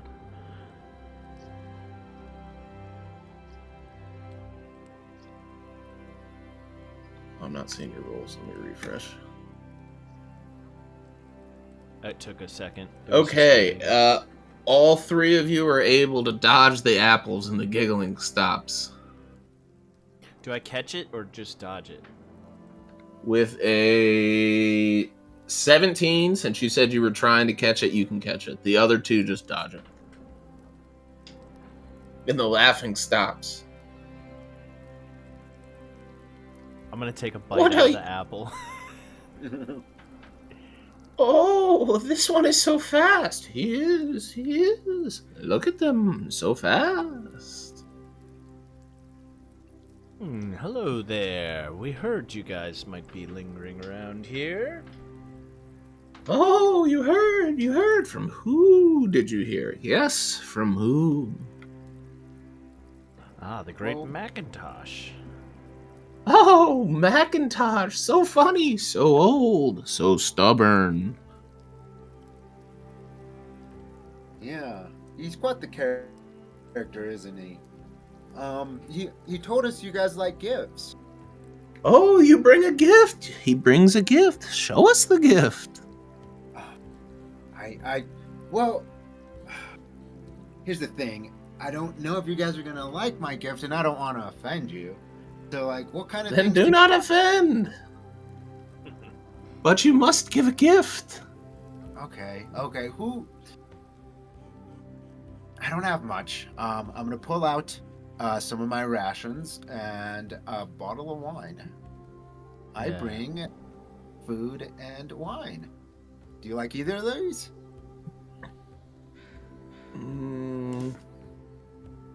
What's the convincing check? Persuasion.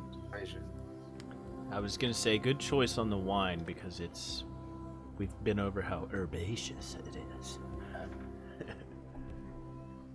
You want a persuasion check? Yeah, give me a persuasion. I'm gonna use. Wait, hold on. Do I need to know what the? How does lucky work? You have to do it before I tell you whether it's a pass or fail. Yeah, I'm gonna use lucky on that. Much better. Okay.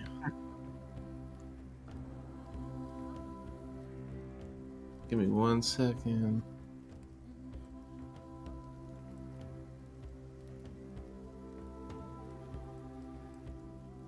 And the 3 dryads come out. And they're like, bring your offering. Bring it. Bring us your offering. Okay, I want to cautiously walk towards them and hand over 2 rations and a bottle of wine. So you see what is the mix between a female humanoid figure and plants. It's like a woman robed in vines and growth and leaves. But all 3 of them look similar but different hair colors. One pink, one purple, and one silver.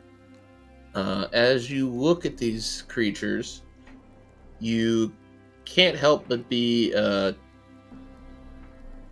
taken in by their beauty. And you imagine that for woodland creatures, these are very good looking woodland creatures. And they take your wine and they take your food from there, and they say, "Thank you, thank you, thank you." It's sexually attracted to these creatures. You said they're beautiful. Like, beautiful in what sense? I am a human and I am male. Attractive in the sense of like a siren or something. Okay.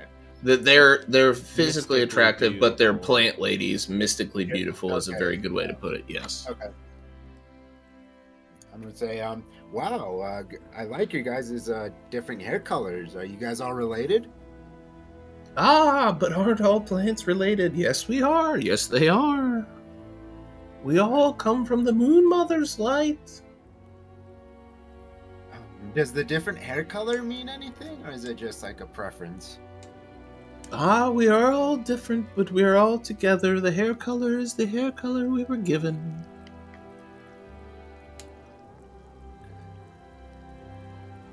Do you do You, who are you? What? You have given offerings, but you have not introduced yourself. How rude! How Yeah. rude! How I am rude! being rude. Please forgive me. Yeah, how rude of us. My name is Diego. This is the shiny one, and I point at the dragonborn, and this is Harrow, and I point at my dwarf. We've been sent here by a very old wizard, who is just on his pretty much his deathbed, and he used to come here and get the pies from the lady of the house, who we know is deceased, and just so shameful. Shameful So to shameful to die. hear. Really. Shameful! Okay. What is shameful? Please tell us what is shameful. Tragic, so tragic to hear. So tragic. Ah, You know, that's tragic, what a I- better choice of words. Yeah, it's just what a tragic thing, and it just pains me so much to hear this. But you see, this wizard is he wants a piece of the pie. You know, he wants to bake a pie and just have one last bite of the pie he just enjoyed for so many years. Ah, yes, the pie. The pie was fantastic. The pie was fantastic. The pie was terrific. We used to have the pies. We would nurture the plants, and the plants would grow the apples, and the old lady would make the pies. The pies, yes, the pies. But sadly, the pies have not been made in a long time. But the lady, she kept a recipe. A recipe! Yeah, so we were told. So yeah, that's why we're here. We're here for the recipe. Ah, That's the pretty much all we hear, but recipe, we the also- recipe. Would you take the recipe or would you leave the recipe? Would one copy it or would one steal it? Whoa, no, we wouldn't want to steal it. We would maybe want to read it first and foremost. And if you'll allow us, we would love to copy it down as well. Ah, yes, for copying is good, therefore you are good. If one were to try to steal it, that would be bad. No, we would never think of doing such a thing. The goblins are there, though. The goblins are dangerous. Yeah, what can you tell us about these goblins? They're quite annoying. If they could read, they would probably have the recipe already, but instead they are dumb creatures. Do these goblins like to drink? They haven't had alcohol here for quite some time, but you know, it's hard to say. Maybe they do, maybe they don't. Yeah, it's worth a try. You know, I will tell you this, it would probably be easier to get them if you went in through the back door. The front is rather fortified. The loading dock offers a clear place to get in. that being said, ladies, Mr.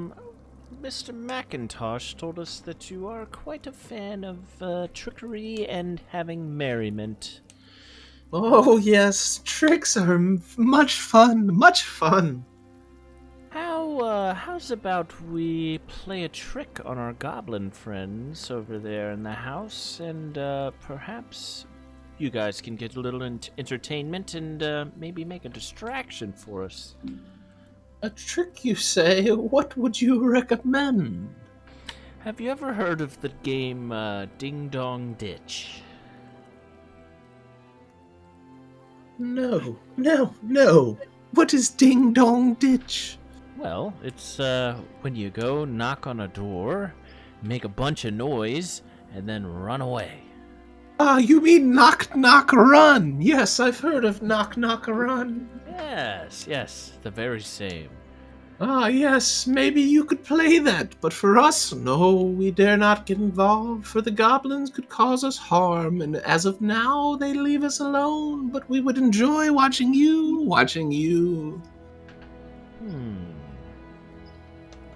What do you think, Diego?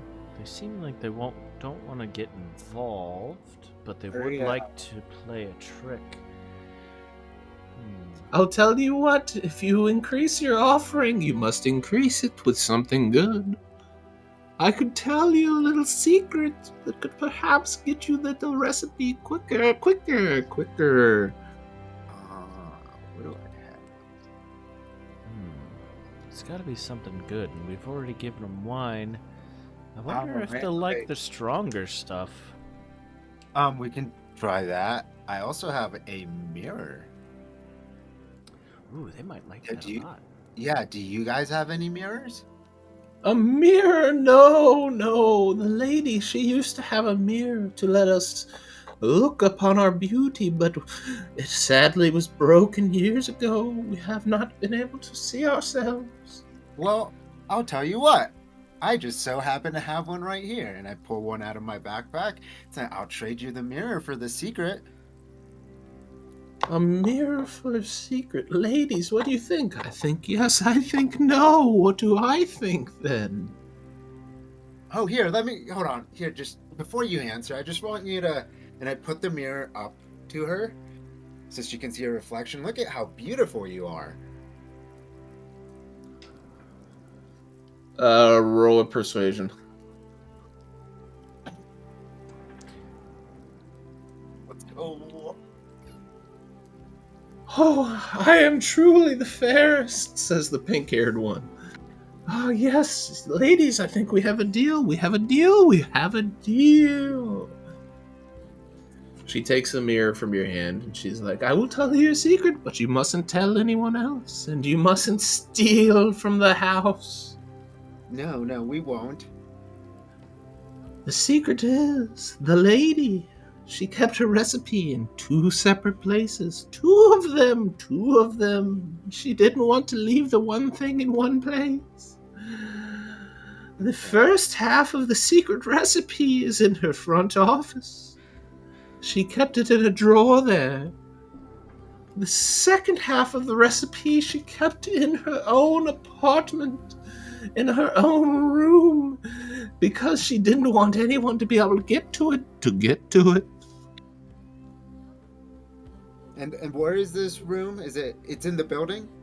Ah, yes, within the building. Where so I could not tell you exactly. We have not been in, but she did tell us her secret because she found so much faith in us. The lady helped the area prosper for years. That's very helpful, actually. Thank you. I appreciate that. Yes, well, hopefully you can provide some interest to us with the goblins. We don't like them very much. They can be troublesome. Yeah. Hey, ladies, I've got an idea. If we come running out of that front door, and we got some goblins in tow, do you think you could chuck some apples at them? And in return, we'll bring you the combined recipe so you guys can keep it. Oh, we are not the keepers of the recipe. We're the keepers of the grove. We have no need for the recipe. Oh, very well. Well, say we go in and we find the 2 halves and we take a copy of it. Of course, we'll leave it there. We have no intention of stealing. But if we come running out of the front door, do you think you could chuck some apples at the goblins if they're following us? Oh no, we live here, and if you don't kill the goblins, we will surely have to deal with them in the future, so we will not be involved in that, thank you. That is fair. Makes sense. Alright, worth a shot. What? one other thing, and I'm gonna look back at the shiny one and at Harrow. What do you think the odds of, or the special ingredient of the special pie is the special apples from the bakery? Well, Mr. McIntosh has been here, and I don't think he's ever been okay with removing the apples other than the ones that have fallen, as long as he's been here. Yeah, So- well, there would be fallen ones, obviously. Right. But As you guys look over to the orchard, there are a number of fallen apples on the ground, and some that dryads were throwing at you. yeah, we could pick like the not so terrible ones off the ground. Yeah, I have a funny feeling that in order to not actually have to steal this recipe, we're going to have to bake the pie and take it back. Just a crazy hunch. That's also, you know what? That might be it too. I think, yeah. And do you guys mind if we take some apples? Apples, yes, apples for you. You have given great gifts this day, the gift of beauty. Take as many as you would like, but don't pick any from the trees, as Macintosh will be upset. He'd be upset. Yeah, we'll be sure not to. Yeah, I wanna I'll pick some join you healthy too. looking, healthy looking apples. No worms, no rot.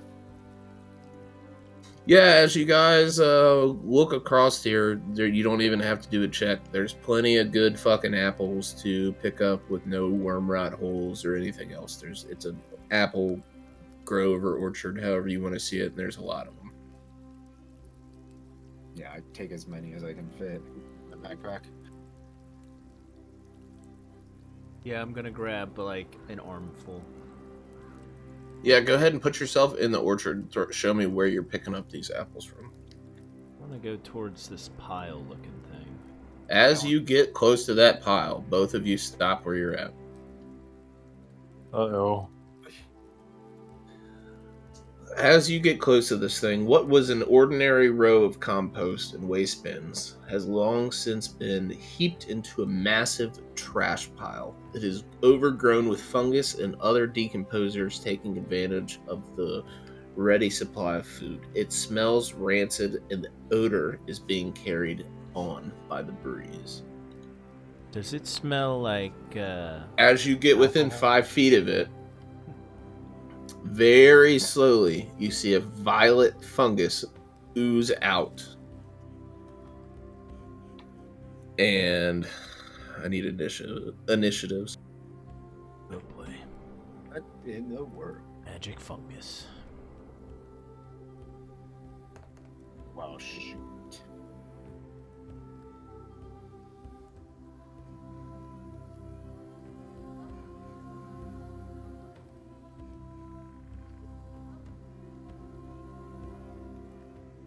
I tried to give you all a chance.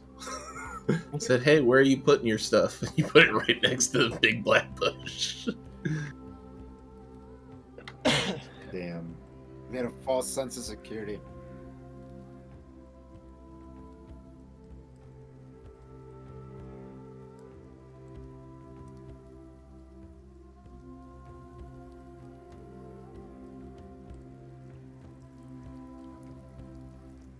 Alright, let me see. Initiative. No bonus to initiative.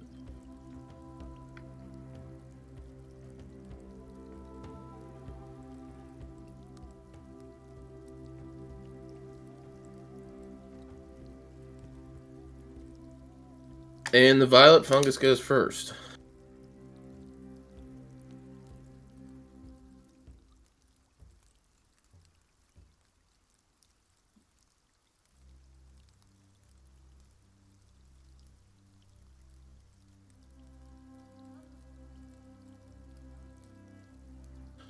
And the violet fungus, Diego, did you walk over the pile of stuff, or did you just walk around it? I walked around it. All right, let's see. Odds are Ben.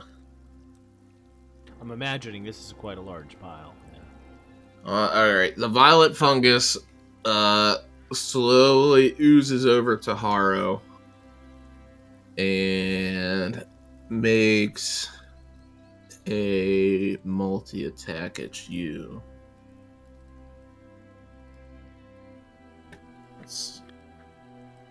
3 times. Jesus Christ. Plus 2 to hit. So 1 hits, 1 misses. What's your AC? 14. Yeah. 1 miss, 1 hit, 1 crit.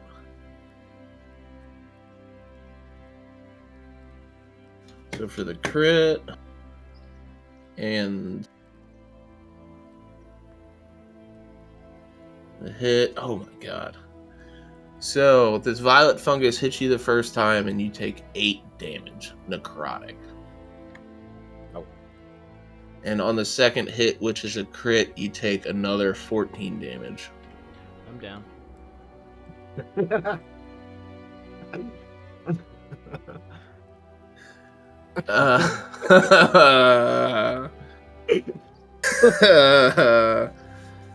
Shiny, it's your turn. You know what? I'm gonna go. Oh, he said don't destroy anything in the grove. Anything Nope. living. He said don't kill the living and or take anything off like the plants. I don't think this is a plant. 1, 2, 3, 4, 5. I know, but I'll save that for next turn. We'll do Sorcerer's Blast.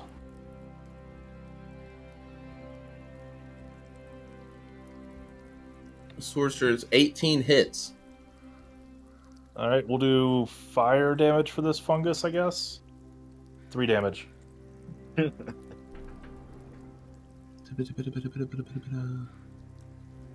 No. Yep. So he goes ahead and takes 3 damage. And is that your turn? That is my turn. It is Harrow's turn. I need a death saving throw. I just lost my sheet. Where'd it go? There it is. Alright. Nailed it. All right, 1 success. It is Diego's turn. How mobile does this fungus look?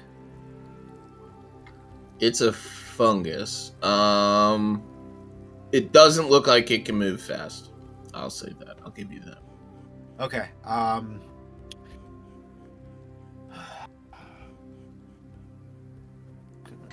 It sucks that we only have level 1 spells. I want to use my action to disengage. Yep.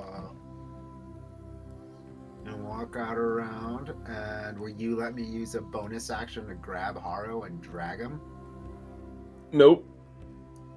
Nope. That's a big Okay. action. Moving Yeah. bodies. I will say, with the hit that was given to it, it doesn't seem like it's super strong. Okay. Well, I use my. I can't attack anyway, so I will give. Since you don't have a healer, I should have said this before your turn, and if we retcon it, we can. Since you don't have a healer, I will let you use a help action to get somebody up to 1 hit point. Yeah, I want to do that. Can I help? So you Alright. don't use your disengage. Yeah. Oh, I see. I see. No, I do want to use my disengage, so I'll just stand here. Yeah, that's my turn. Okay, it is Violet Fungus's turn, and it has a range of 10 feet. Oh God. TPK on this little tiny fungus. Let's roll a D3. I can't believe he Or did that D4. much damage. He crit. He got lucky. Oh my god.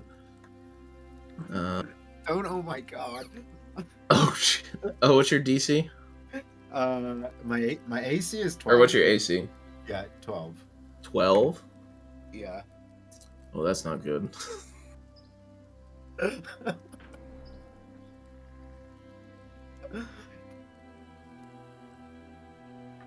He swings at you 3 times, or spits a spore burst at you 3 times for 12 damage total. Yikes. Okay, I am not looking good. Is that your turn? I think it's its turn. That's its turn. Yep. So it is Shiny's turn. All right, I'm gonna take a step to the side again. I'm gonna breathe a line of fire. I will give you clear OS, no trees there. So go ahead, and what is the save or roll? It is a DC 13 dex save.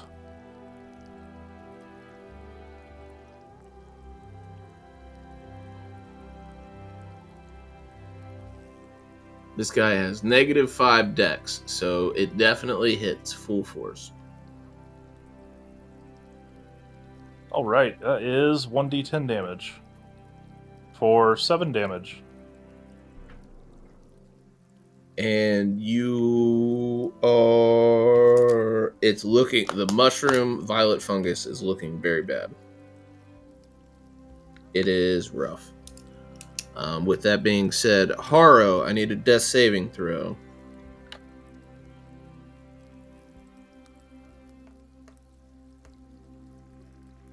Nice. 2 passes. You have almost self-stabilized. Diego, it is your turn. Okay. I am gonna just move back a little bit more. And I want to Starry Wisp this. The fucker. Let's go. Go ahead, roll damage. How do you want to do this? Again, just like stars appear off the tip of my finger and like shoot across, almost like comets or meteors almost, and just poke a bunch of holes in this thing and it crumbles to the ground. You have defeated the violet fungus. Harrow is laying on the ground, knocked out. I wanna help Harrow. Okay, you go over to Harrow and you slap him across the face a couple times and you get him to wake back up to consciousness. What the fuck was that? How does that work? Am I at 0 HP a conscious though? You're at 1. Okay. We'll say the help action gets you up to 1 since you have no heals. Yeah. To the Dryads. Was this one of your tricks? Why didn't you tell us there was Oh no, this is bunny- not our trick, but that was something you should have watched out for. Interesting to watch, interesting to see. You could have warned us at least. Ah, but the violet fungus does not target us. It doesn't target us because we are one with the forest. You are one with the earth. As Harrow sits up, he's like, it's in their nature. And I take a swig. That was rough. That was rough. Jesus Christ. Alright, well, it's get these apples. Maybe like take a quick breather and yeah, go from there. You guys are very interesting indeed. Interesting indeed. Already something to see. Yeah, see? Told you we would deliver.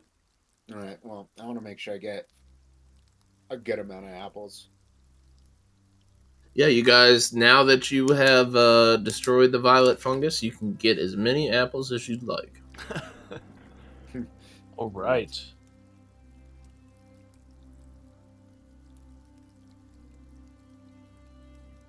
Will you allow us to take a short break or short rest out here? You guys can do whatever you want. Yeah, I'm gonna need something. Because I'm gonna tell Diego and the shiny one, I don't have any healing potions. If that would have happened to you guys, I would have been able to stabilize you, but I am, and I hold my arms out, Seemingly that was like acidic damage, and my arms are just like lacking skin. Yeah, that looked like it hurt, man. Yeah, it was necrotic damage, so you definitely look rough. The Song of My People can help us a little bit, or help us recover a bit.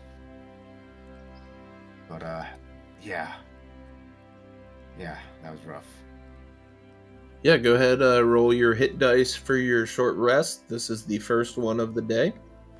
I'm gonna play a Song of Rest. Hold on. Yeah, let me know what that does. And that is a 6, I think. Hold on. It is a...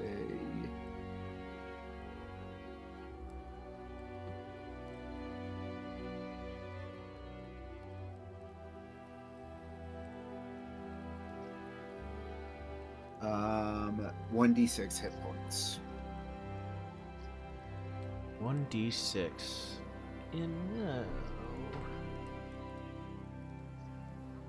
Whatever. What are the odds? Alright, I'm gonna take my And as you guys are resting, the dryads kind of just disappear off into the woods.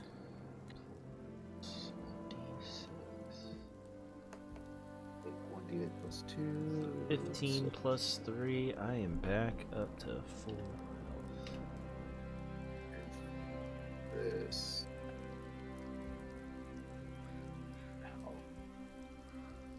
Remember to add, I didn't notice this until just now, that there's a +1 on your,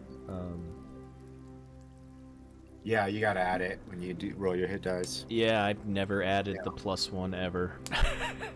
Oops.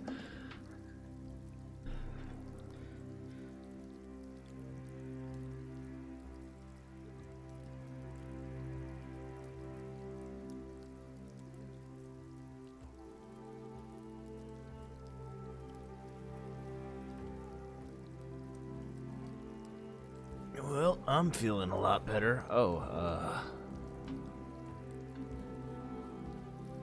What time of day is it? So you guys got here around 4. It's probably around 5 in the afternoon. Question.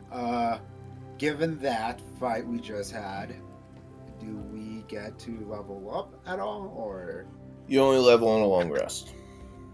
Okay. What can we long rest? Nope. Just Not yet.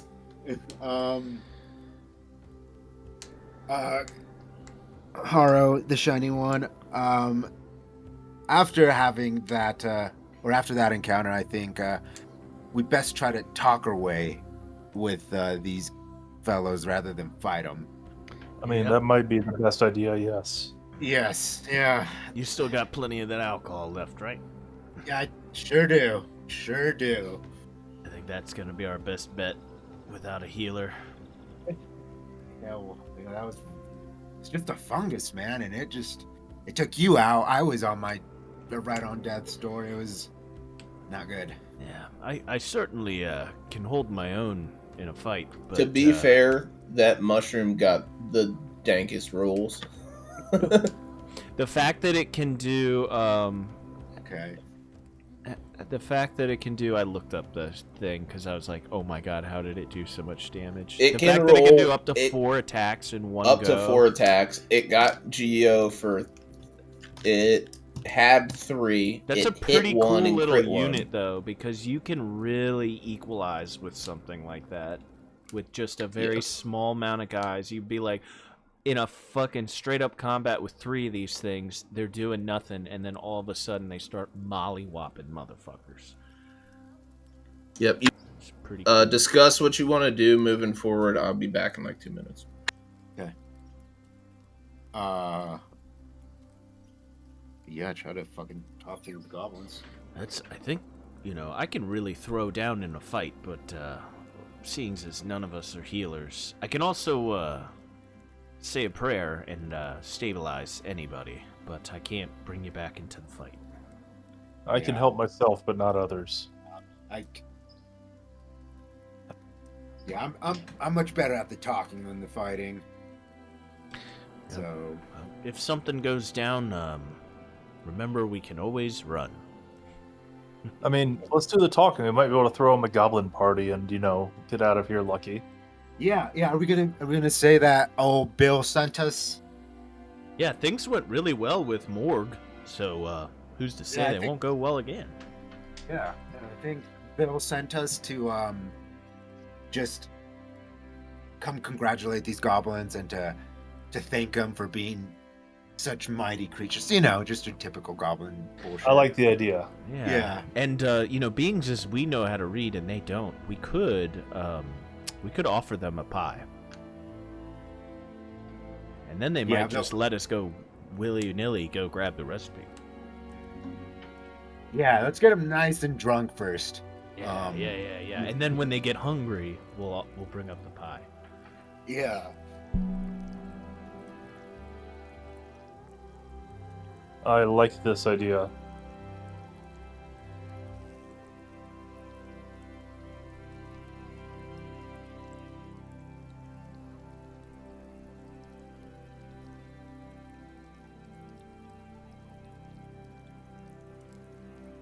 I dare say that's the best plan we've ever come up with, gentlemen. Yeah. We also are looking for a apple pie recipe and not like in fucking Barovia right now. Right. Or in Avernus, where your shit just doesn't go your way.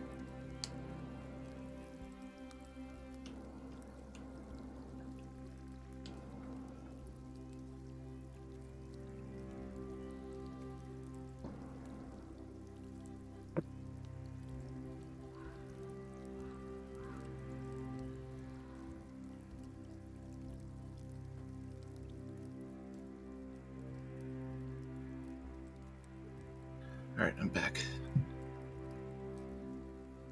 What do you guys want to do? We are gonna try to throw a goblin party. Yes, sir. All right, you guys are currently in the orchard field. How do you intend to do this? Well, that's a good question. I would say go around the back, but I am privy to the other pile of stuff. That's not another waste pile. That's just a thing. Okay. We could maybe just like. Yeah, just walk in. We could just like have the bottles, hold them in our hands, and just act like we're showing up for the party. Exactly. Yeah. And just knock on the front door. You know what? Let's do it. Yeah. Yeah. Yeah. Let's. Okay. Yeah. Let's go. All right. Harrow's gonna reach into his backpack and grab all of his bottles and start walking towards the front door.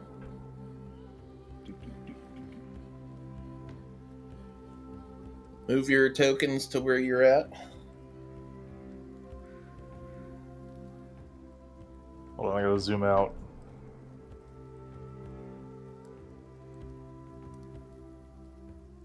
All right, and you said you wanted to knock on the front door.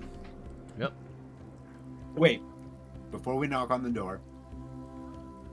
Actually, instead of a knock, I'm going to play the song of my people, give myself bardic inspiration, and I want to see if that triggers any curiosity from the goblins.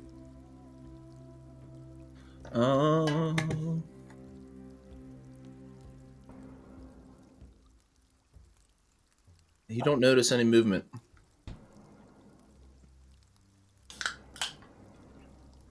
Okay, then I guess, shall we knock? I guess so. We gotta get their attention somehow. And then you do the talking. Yeah, absolutely. I'm gonna go ahead and knock. You go ahead and... Guys, just, oh, mighty goblins, are you home? You knock on the door, and there is no response. All right. Tell you what. Doesn't seem that anyone's home. But I'll tell you what. We're just gonna go around and go in the back way. I think you're gonna like these gifts we have for you. Yep, these are really, really nice gifts. We're gonna go to Yeah, the side now. Where we're gonna go? We're gonna go and try the back door. No response. Yep. Highly likely that. Oh, hello, Mr. McIntosh. Don't mind us. Oh, And high don't hurt the probability. trees. Yep, sure thing. Yep, high chance that front door is trapped. Yeah. The mighty one's following us. You know what? Can we look in one of the windows, maybe? You can absolutely look in a window. Give me a perception check.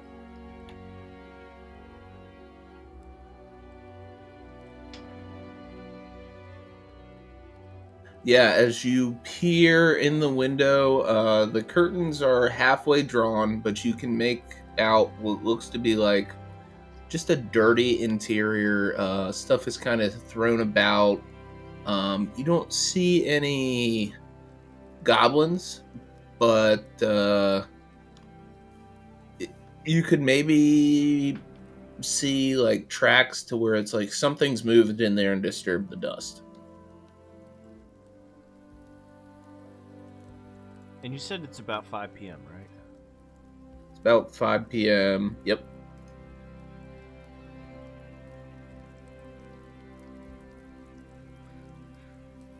We might have gotten really lucky, gentlemen. They might be somewhere else. That would be ideal. Yeah, but do we want to be caught here invading their home while they're somewhere else? No, not really. Could wait for What if them. we could wait for them. We could go Eventually, in they any- have to come out, right? Well, we could go in anyway and still roll with the party idea. Like, make it seem like we were just setting up a party for them. That way, it plays off a little bit better. I don't know. The shiny one makes a good point, though. It would we'd be very hard pressed to make it seem like we're throwing a party to a bunch of goblins when we go inside their house. But we would have enough time, if they aren't home, to at least pop our heads in and see if they're there or not. Who's got the highest passive perception?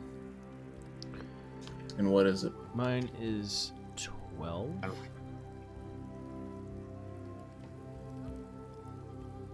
Mine's 11. Mine's lower.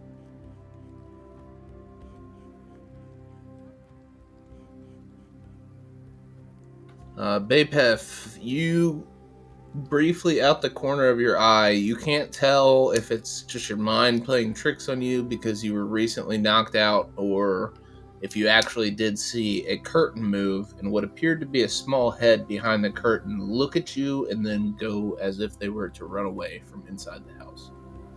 Oh, I think I saw something. I think they're in there. Can't really say for certain, though, but I definitely saw something. Yeah, let's go check it out. Let's go make this party happen. They might be just be shy, or they're getting ready to assault us. You know, yup. Only one way to find out. Man, these boos are so good. Talking loudly. Can't wait to share them. I want to say there's a door right here.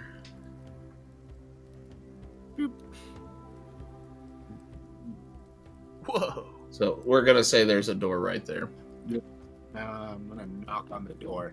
Hello? Is anybody in there?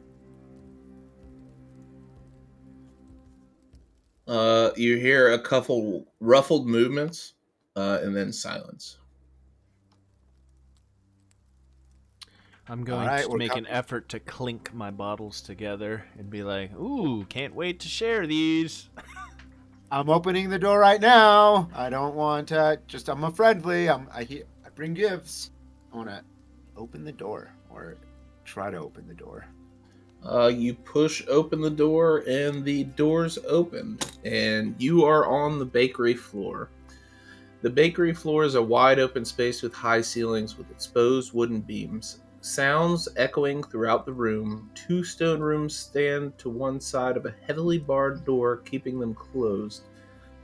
Between them is a small glass cabinet with an even smaller mallet hanging on a chain. 6 long workbenches fill the center of the room, covered in pie tins, rolling pins, and other baking equipment. Some of the rolling pins are still rolling lazily back and forth, some enchantment keeping them in motion. Dulled knives chop at apples that haven't been there in years. On other sides are 6 massive ovens, their doors still opening periodically as if remembering that they were supposed to. Tall chimneys rise from each oven to pierce the ceiling overhead. The whole area is a mess. Not the work of a professional baker. It looks as if some have tried and failed to teach themselves to make pie.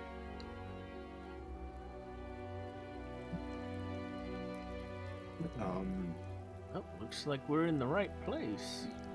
Yeah. How much of the bake? Can I see the entire thing, the entire floor, or is it just? Oh yes. Let me get you. I'm not used to being a DM.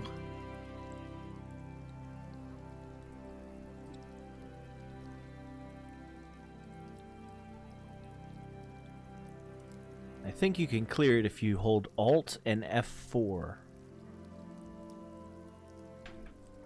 You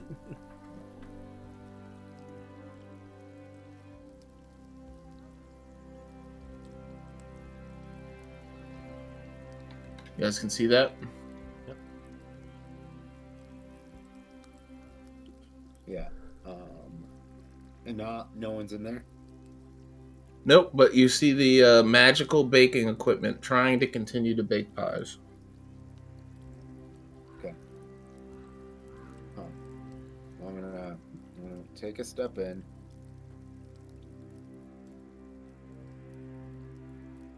Keep walking in. I'm gonna follow him cautiously, Yeah, anything happen? letting my bottles clink and clank. Nope. Well, As you walk we're into here. your right, you notice 2 small rooms. Basically the storage cabinets behind the doors there. Well, I'm just gonna set up for the party. Lots of ale and wine and other fun stuff, and I just want to put the bottles of wine on this table over here. And are these holes in the ground, or what is this? Like damaged flooring. Just beat up flooring. Okay. Yeah, so as you walk in and loudly announce your arrival, you just see the magical baking equipment still baking, the shiny one I need you to put yourself in somewhere, and yeah, it's the kitchen seems to be operating just without ingredients or without anybody doing anything. It's quite odd. Yes, I would like to. I'm not a very magical person, but discern the source of this energy, making the equipment keep moving. Go ahead and do an Arcana check.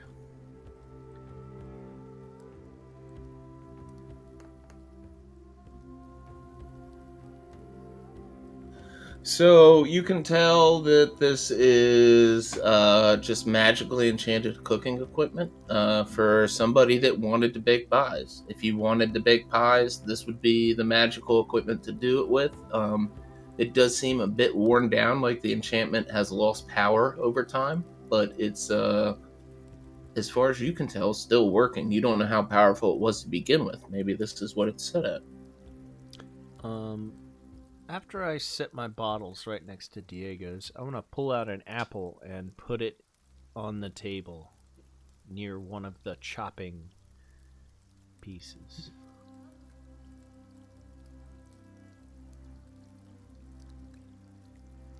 Okay. As you do that, 3 goblins jump down from the rafters. Hey, what are you doing? That's our stuff. This is our kitchen. You can't be messing with it. We want the pies. Oh, just the Yeah, people we were looking for. Yeah, we know about the pies. Yeah, we were wondering when you'd come out. Yeah, we've heard so much about you. Old Bill sent us. Oh, who the fuck is Bill? Bill from down the road. He I don't know no fucking Bill. All I know is these is our pies, and You're you right. is here messing with You're- our magical equipment. You're right. They're your pies. Well, anyway, we heard of your pie making abilities, and we wanted to come throw a party for you. See, we brought all this stuff. I'm just gonna point at the bottles. What in the fuck are you talking about? We haven't even been able to successfully make a pie. Wait, really? No, we don't know how to make the pie. We just try to put the ingredients in this equipment and you are fucking starting to anger me, bruv. Wait a minute. You must. Wow. What are the chances? We just happen to be pie making specialists. Oh, you fucking pie making specialist, Deception check. Yeah, we're with Bulge and Sons. That's it too.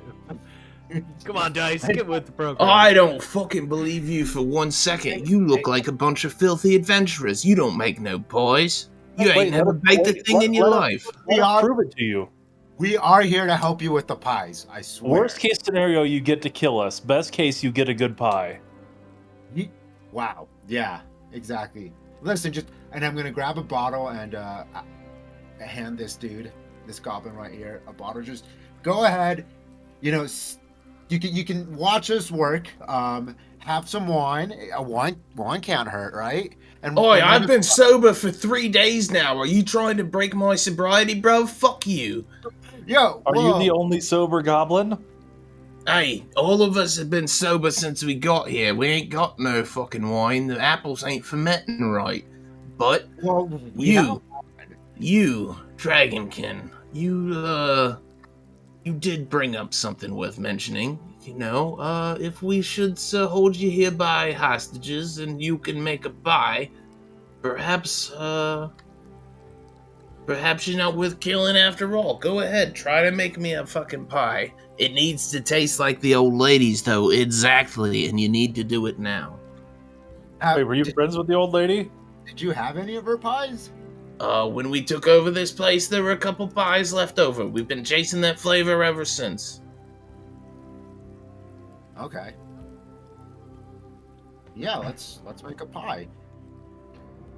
Well, being as you guys, unfortunately, despite your valiant efforts, haven't been able to make a pie, have you considered that there was something special she did to make it? No, enough talking. Make us a pie. You promised a pie. All right. Well, we have to go. We have to go get the recipe. No, you have to make us a pie. You said you were gonna make a fucking pie. You make a pie now, or you die. How can I explain this? We know how to make a pie, but see, this is a special pie, and it requires very exact and an exact recipe, and we know where it is. It's in the building. We just need to go get it. Oh, where in the building is it? Like you can fucking read like somebody fancy. I know. I'm ashamed to say, but I can read. I can read. I did go to school for a bit. I can cast a spell that makes me read. Yeah, this one's magic. We come about our own ways. Nope. Bye now. I promise you, it'll taste a lot better if we look at the recipe. Persuasion.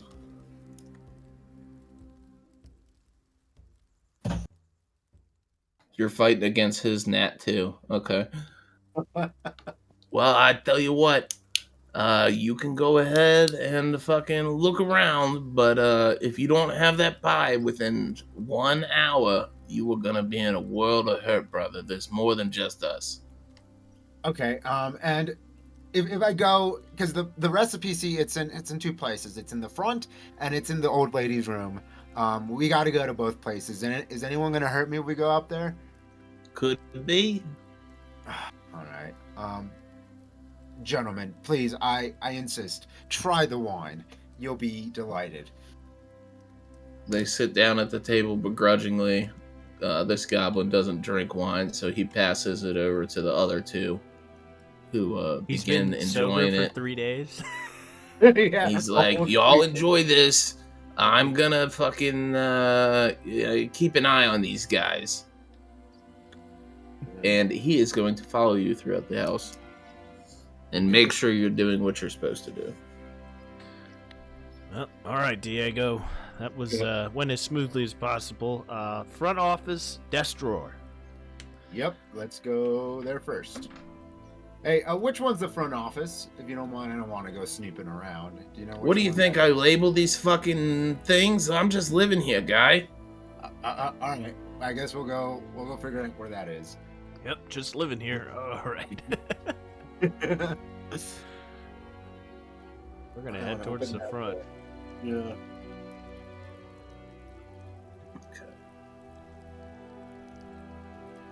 So, as you guys enter this area,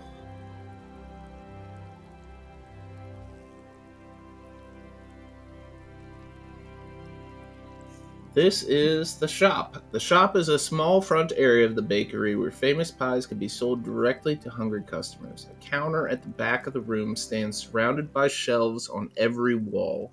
It appears that while the shelves have once held lovely packages of pies, they have long since been ransacked. Paper boxes and bits of ribbon and twine litter the floor.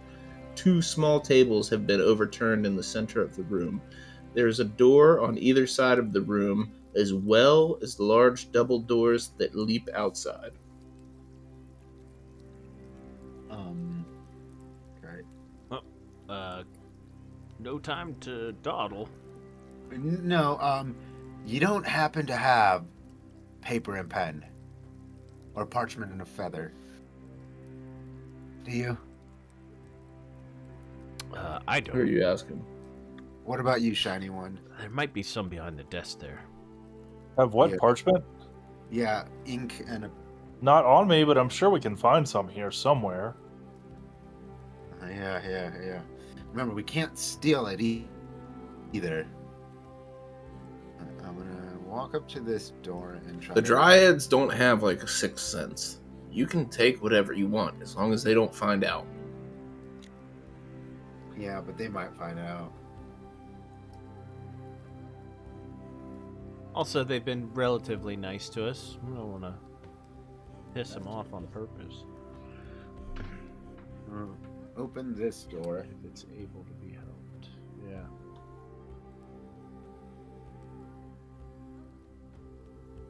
You want to open that door? You don't want to do anything in here? Okay.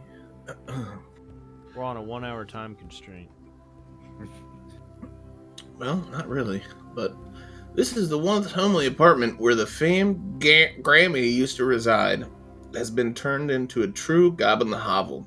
2 goblins and their leader stand in the middle of the room staring at you. Ancient mahogany features still stand in the room, too heavy for the goblins to move. A bed, a missing mattress stands in one corner. A wardrobe, now filled with crude weapons, is in the opposite corner. Opposite one wall is a desk covered in animal pellets and hunting trophies.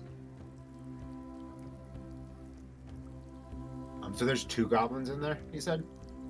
Let me do this real quick.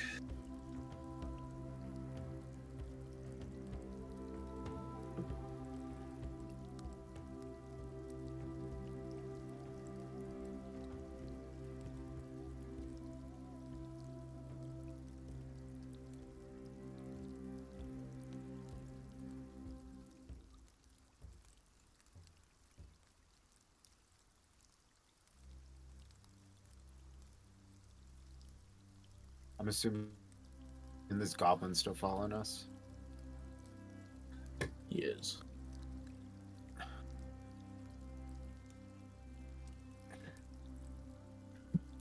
Oi, what the fuck are you doing in here? This is my room. Excuse us, boss. We're with this one, and I point at the goblin behind us. He's just making sure we ain't doing anything fun. This motherfucker said he could make a pie. Wait, Oh, he could no, make a this- pie, could he? why we're- I don't think he can make no pie. Well, that's why we're here. We're making a pie with them. But part of what we need for the pie is in this room. Oi. In this Yeah. room, I don't see no pie making ingredients in here. It's a special I- ingredient. Yeah, it's we gotta look at it. If you don't, we'll just be a minute. We just gotta take a look around. You know what might taste as good as a pie if we just ate you. I doubt I'll be No. as good as a pie.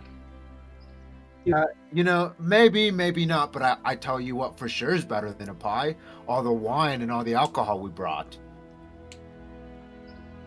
I don't much have a taste for wine and alcohol anymore. It's been 3 days sober here. Man, what's up with goblins going sober all of a sudden? Necessity is the thing that'll drive you sober. If you ain't got it, you can't drink it. These are the most intelligent, sober, well-spoken goblins Yeah. I've ever met. Wait, yeah, you're this smart. I You know, still they're- want to eat us? Oh yeah, you look fucking tasty with your dragon scale skin, and you might be tough to chew through, but the other two, I love me some dwarf. Yes, dwarfs, you know- famous for their tough skin. You know what you might like is this this. I know you said you're off the alcohol, but I think you should take a sip of my whiskey. I brought it just for you, boss. It's better than And I alcohol. show my water skin. Oh man, you got to try this. Perception. Harrow. See, this is Harrow. I'm Or Diego. We tried it last. persuasion. Persuasion or deception? Or I don't think deception. I'll give you persuasion because they're only 3 days sober. All right, we can't let you do persuasion checks anymore. I use a bard. Well, maybe just one sip, but this better not be the weak shit. Hey, one is all it Oh, takes. it's not. It's not, man. Just drink. Take a huge gulp of this, and I want to walk over and hand the first skin filled with it potent whiskey. Don't be shy. Specifically labeled potent whiskey. The goblin boss takes a big swig of whiskey, grabs the jar from you, takes a big swig of whiskey, immediately throws up, and says, "They're trying to poison us. Get them!" And I need you guys to roll initiative.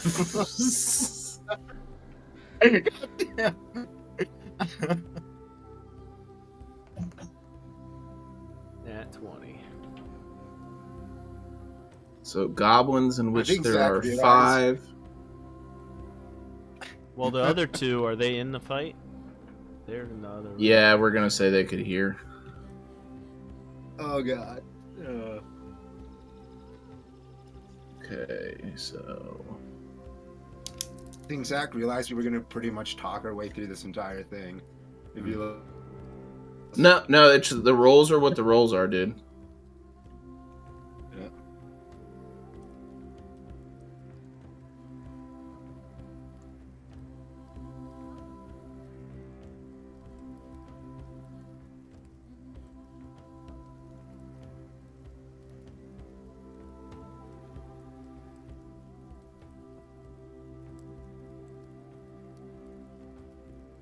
What does the goblin boss have?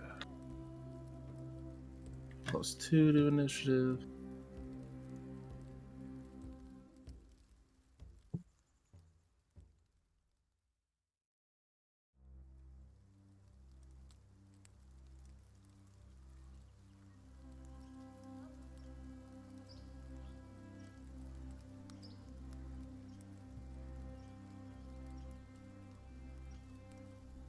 Does the boss have any side effects from the whiskey?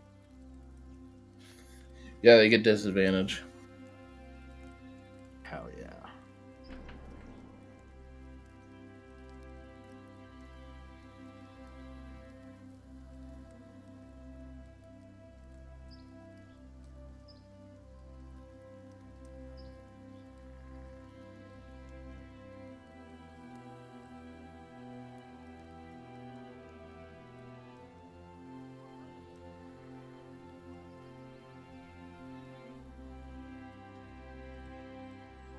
All right, so it is Harrow's turn. Dang, Diego's not in a great spot.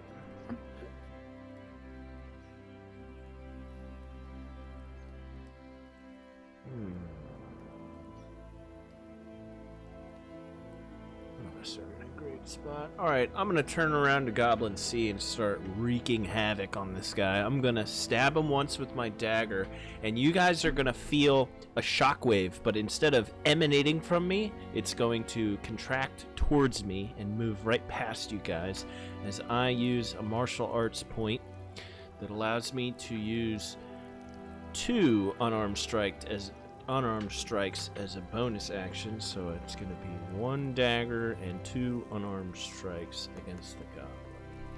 You're using key points. Yeah, they call it martial arts for this guy, but it's key. 14 misses. 14. The 19. 19 hits. And then an 11.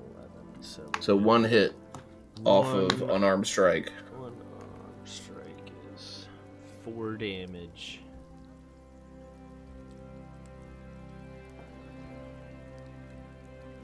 And that's on C. Yep.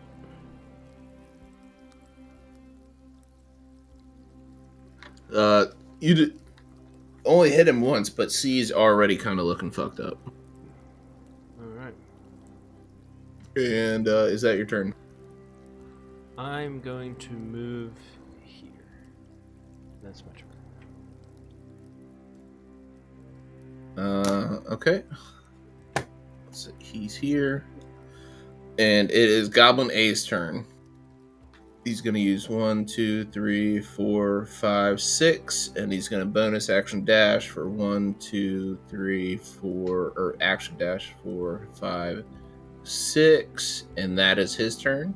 B is going to go for 1, 2, 3, 4, 5, 6, action dash 1, 2, 3, 4, 5, and that's his turn. C is going to go and attack Diego.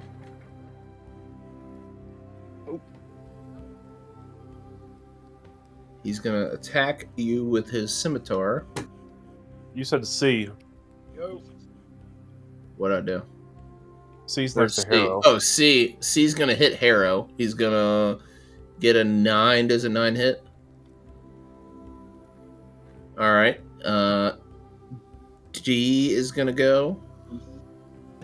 D is going to roll to hit. Diego does a 15 hit.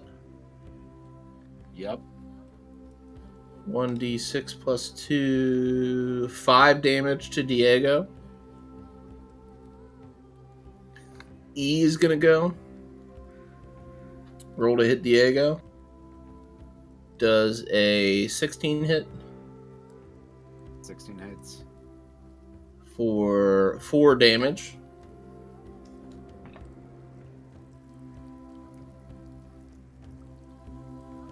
And Goblin Boss is going to go at Diego for a multi-attack. Of course. Does an 8 hit? Yeah. Oh no. Thank. Does a How about 9 you think hit? it really is? No. An 8 and a 9 don't... Well, it's just asked to get the player interactive. I know. But, I know. I'm sorry. I'm new at this. Neither one of the Goblin Boss hits you. So it is Shiny's turn.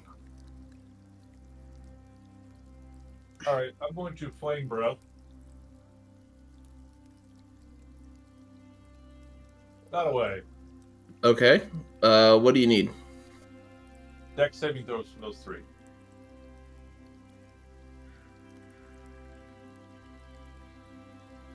DC is 13. 2 pass, 1 fails. I'll let you pick which one you want to fail. Half damage. Yep. Well, if that's what your spell is. Yeah. Let's say the one close to me fails, just to make it easy. Okay. So roll for B first. 6. Yep. Roll for D and E. 5 and 10.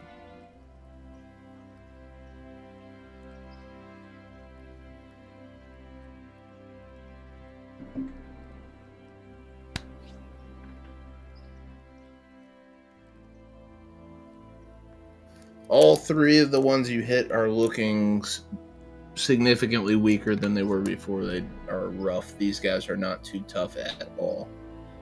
Is that your turn? My turn. Diego.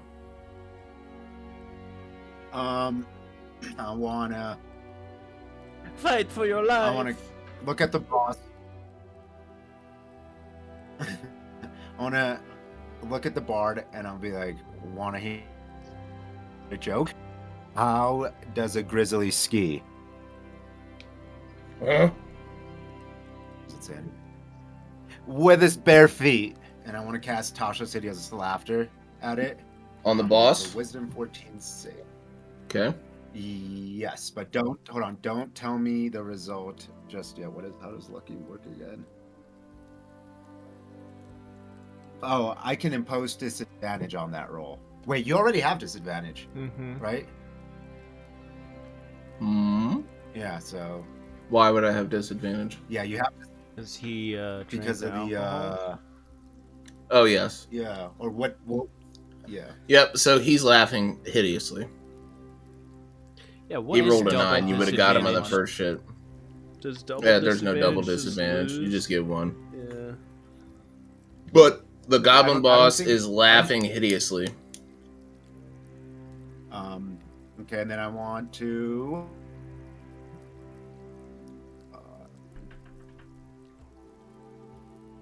I think I'm just in a place. That's my turn. Diego. Or, Harrow. Alright, we're gonna dagger palm strike. There is 17 to hit. And that's a miss. 17 hits. So the dagger hits for 6 damage, and I miss with the palm strike. And I'm going to- Goblin C falls down to the fucking ground. He is dead. Oh damn! I'm over here for now. All right, I'm going to run over right here, and then my turn. Goblin A is going to swing at the shiny one. 4, 9 plus. Does 13 hit shiny one?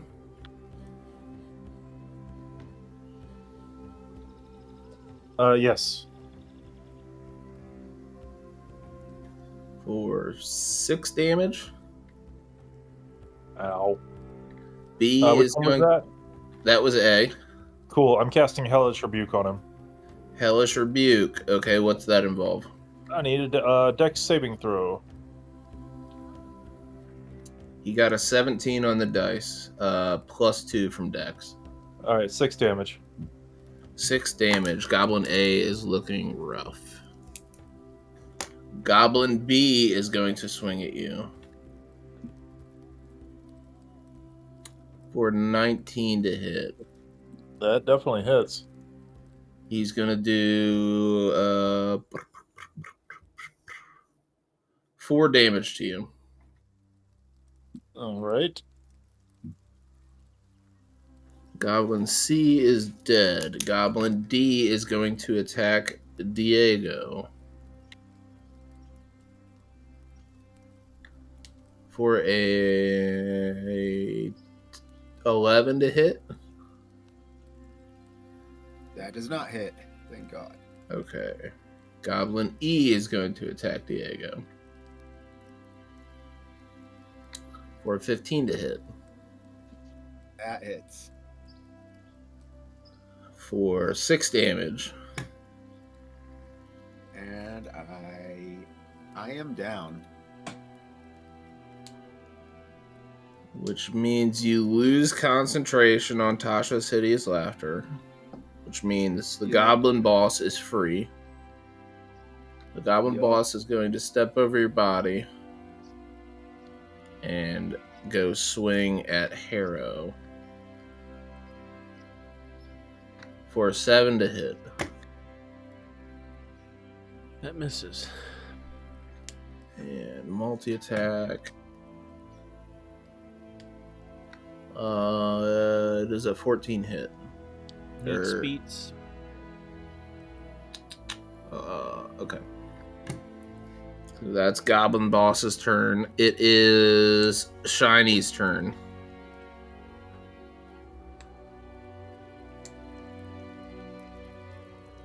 All right. I'm going to cast False Life on myself. Oh, what's that? 10 hit points? Yep. It gives me 8 temp hit points. Okay. And that is my turn. It is Diego. Let me get a death saving throw.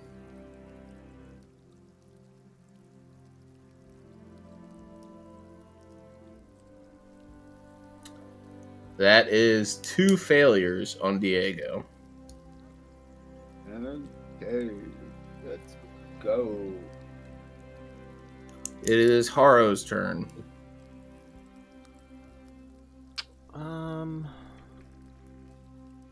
I'm going to use a key point. I'm going to cast. Let's see, do I have to touch them? Creature within range. What spell? 30 feet. Spare the dying. Oh, if it's 30 feet, you should be good. Yeah, it's 30 feet. Yep. The range doubles when you reach level 5, 30 feet. So it's 15 feet. 10, 15. Yeah, should be able to. Cast that on Diego, and with my key point, I'm going to use 2 unarmed strikes on the goblin boss.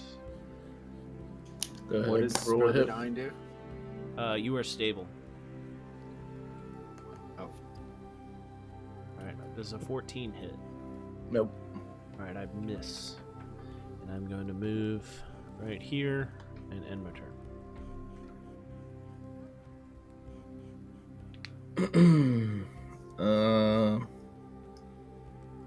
Goblin A swings on Shiny One. Misses with a 5. Goblin B misses with a 6. Goblin D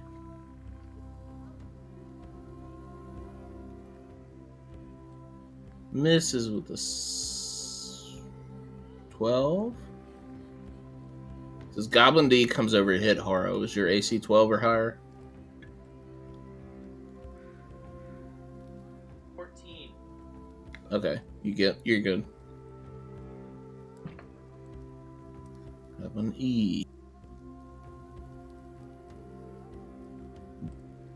misses with a 7 on Harrow.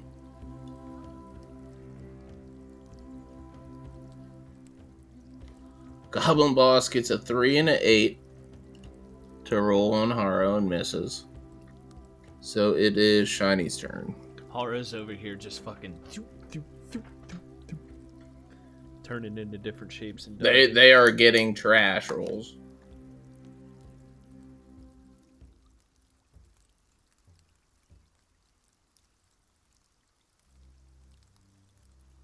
Shiny One, on you. Oh, sorry. I don't have combat caster, so I'll be at disadvantage if I spell them. You know what? We're just gonna use a dagger. I'm gonna stab B in the face. Roll to hit. Nat 20. How do you want to do this? Exactly what I said. Just stab him right in the face. He's sitting there screaming from the burns and hair singed all over his body. I'm just gonna finish him off real quick. B is done. Is that your turn? No. Yes. Otherwise, I'm gonna get a ton of attacks of off. Diego, you are stable. Harrow. I'm going to cast Sacred Flame on E and use an unarmed strike with my bonus action. I need a... Split them up if you can. Just do one Dex- attack at a time. It's Dex 12 save I need from E. It fails with a 3. 6 radiant damage. And How do you want to kill E? He just disintegrates. This light comes down and just nukes him. Okay, he is smoked. Who do you want your unarmed strike on? 13 to hit is not enough. Yeah, that's my turn then. Alright. Let me cross out E and D.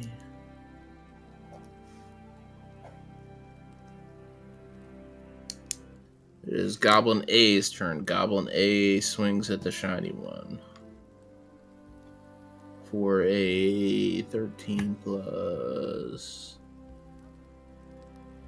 4. 17 to hit the shiny one.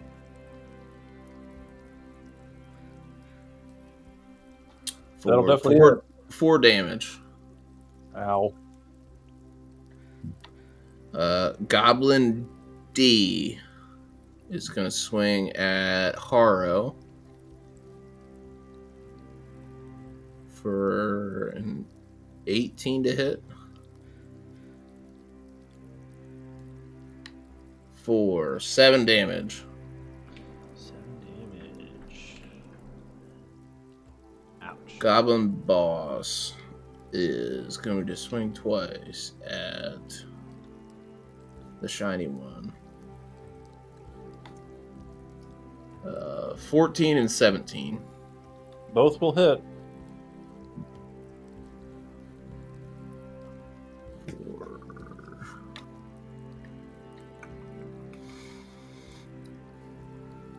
Six plus 2, 8 damage total. Ow. And it is Shiny's turn.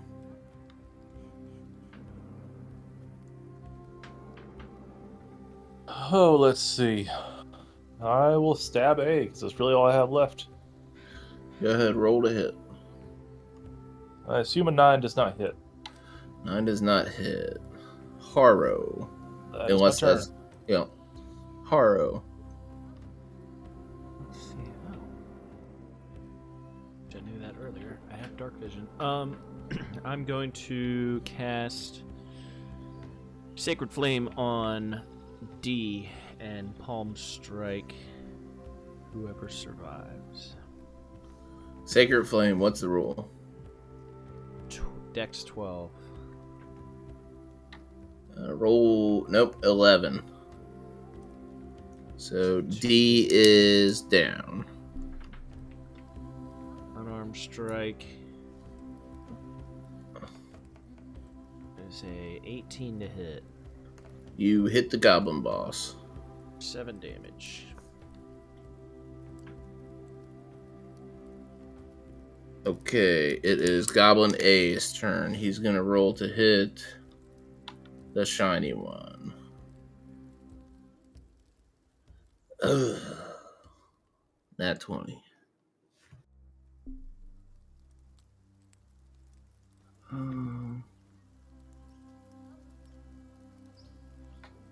Rolls 2 1s for 4 damage total.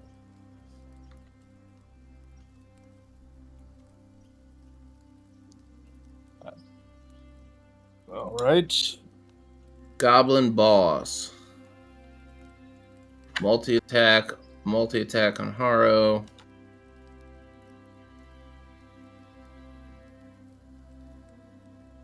One is a 1, one's a 16. For 6 damage to Harrow. Alright.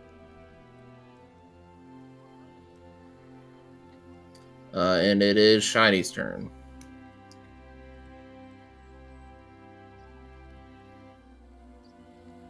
I'm gonna try and stab A again.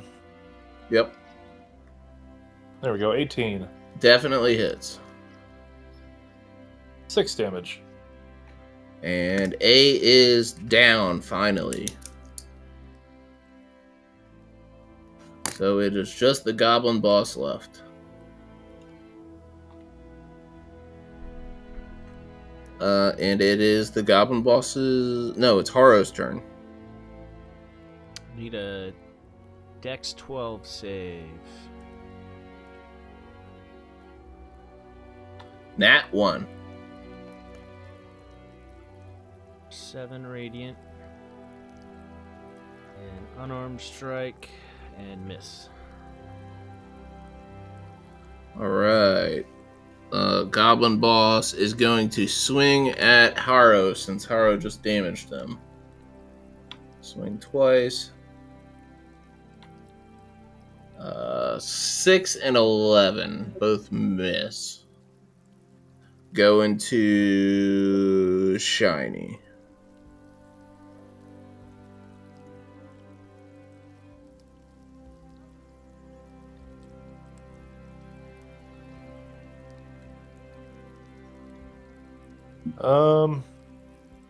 I don't want to take a step back because I'll get an attack of op. I'm just gonna stab again.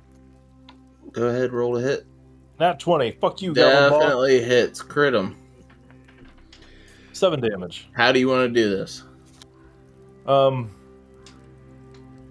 am at death's door, about to die. I'm just gonna look at him and say, "Not today," and then stab him in the chest. As you stab the goblin boss in the chest, they fall over and slump to the side. And it seems that today you have killed 6 goblins. Oh, lame. I'm actually gonna say you could have had a pie instead. Okay, yeah. The goblin's like, oh, I would have loved that pie. And then fades away into the nether. And that, I think, is going to be it for the night session. We are already running super late, but we can definitely finish this another day if you guys want to. There's not too much combat in it, unless you guys want to go for another. I don't know. It could. We're take taking about out 2 the hours. tree. We're going for the tree. We got the Yeah, goblins. Taking the dryads out with us. Everybody's gonna die. Then we're gonna light the Ye- building on fire. You can't take out the tree. he's got too much. But yeah, that's it for the session. If we need another one shot, I can bleed this into another one, and this can kind of be a side campaign.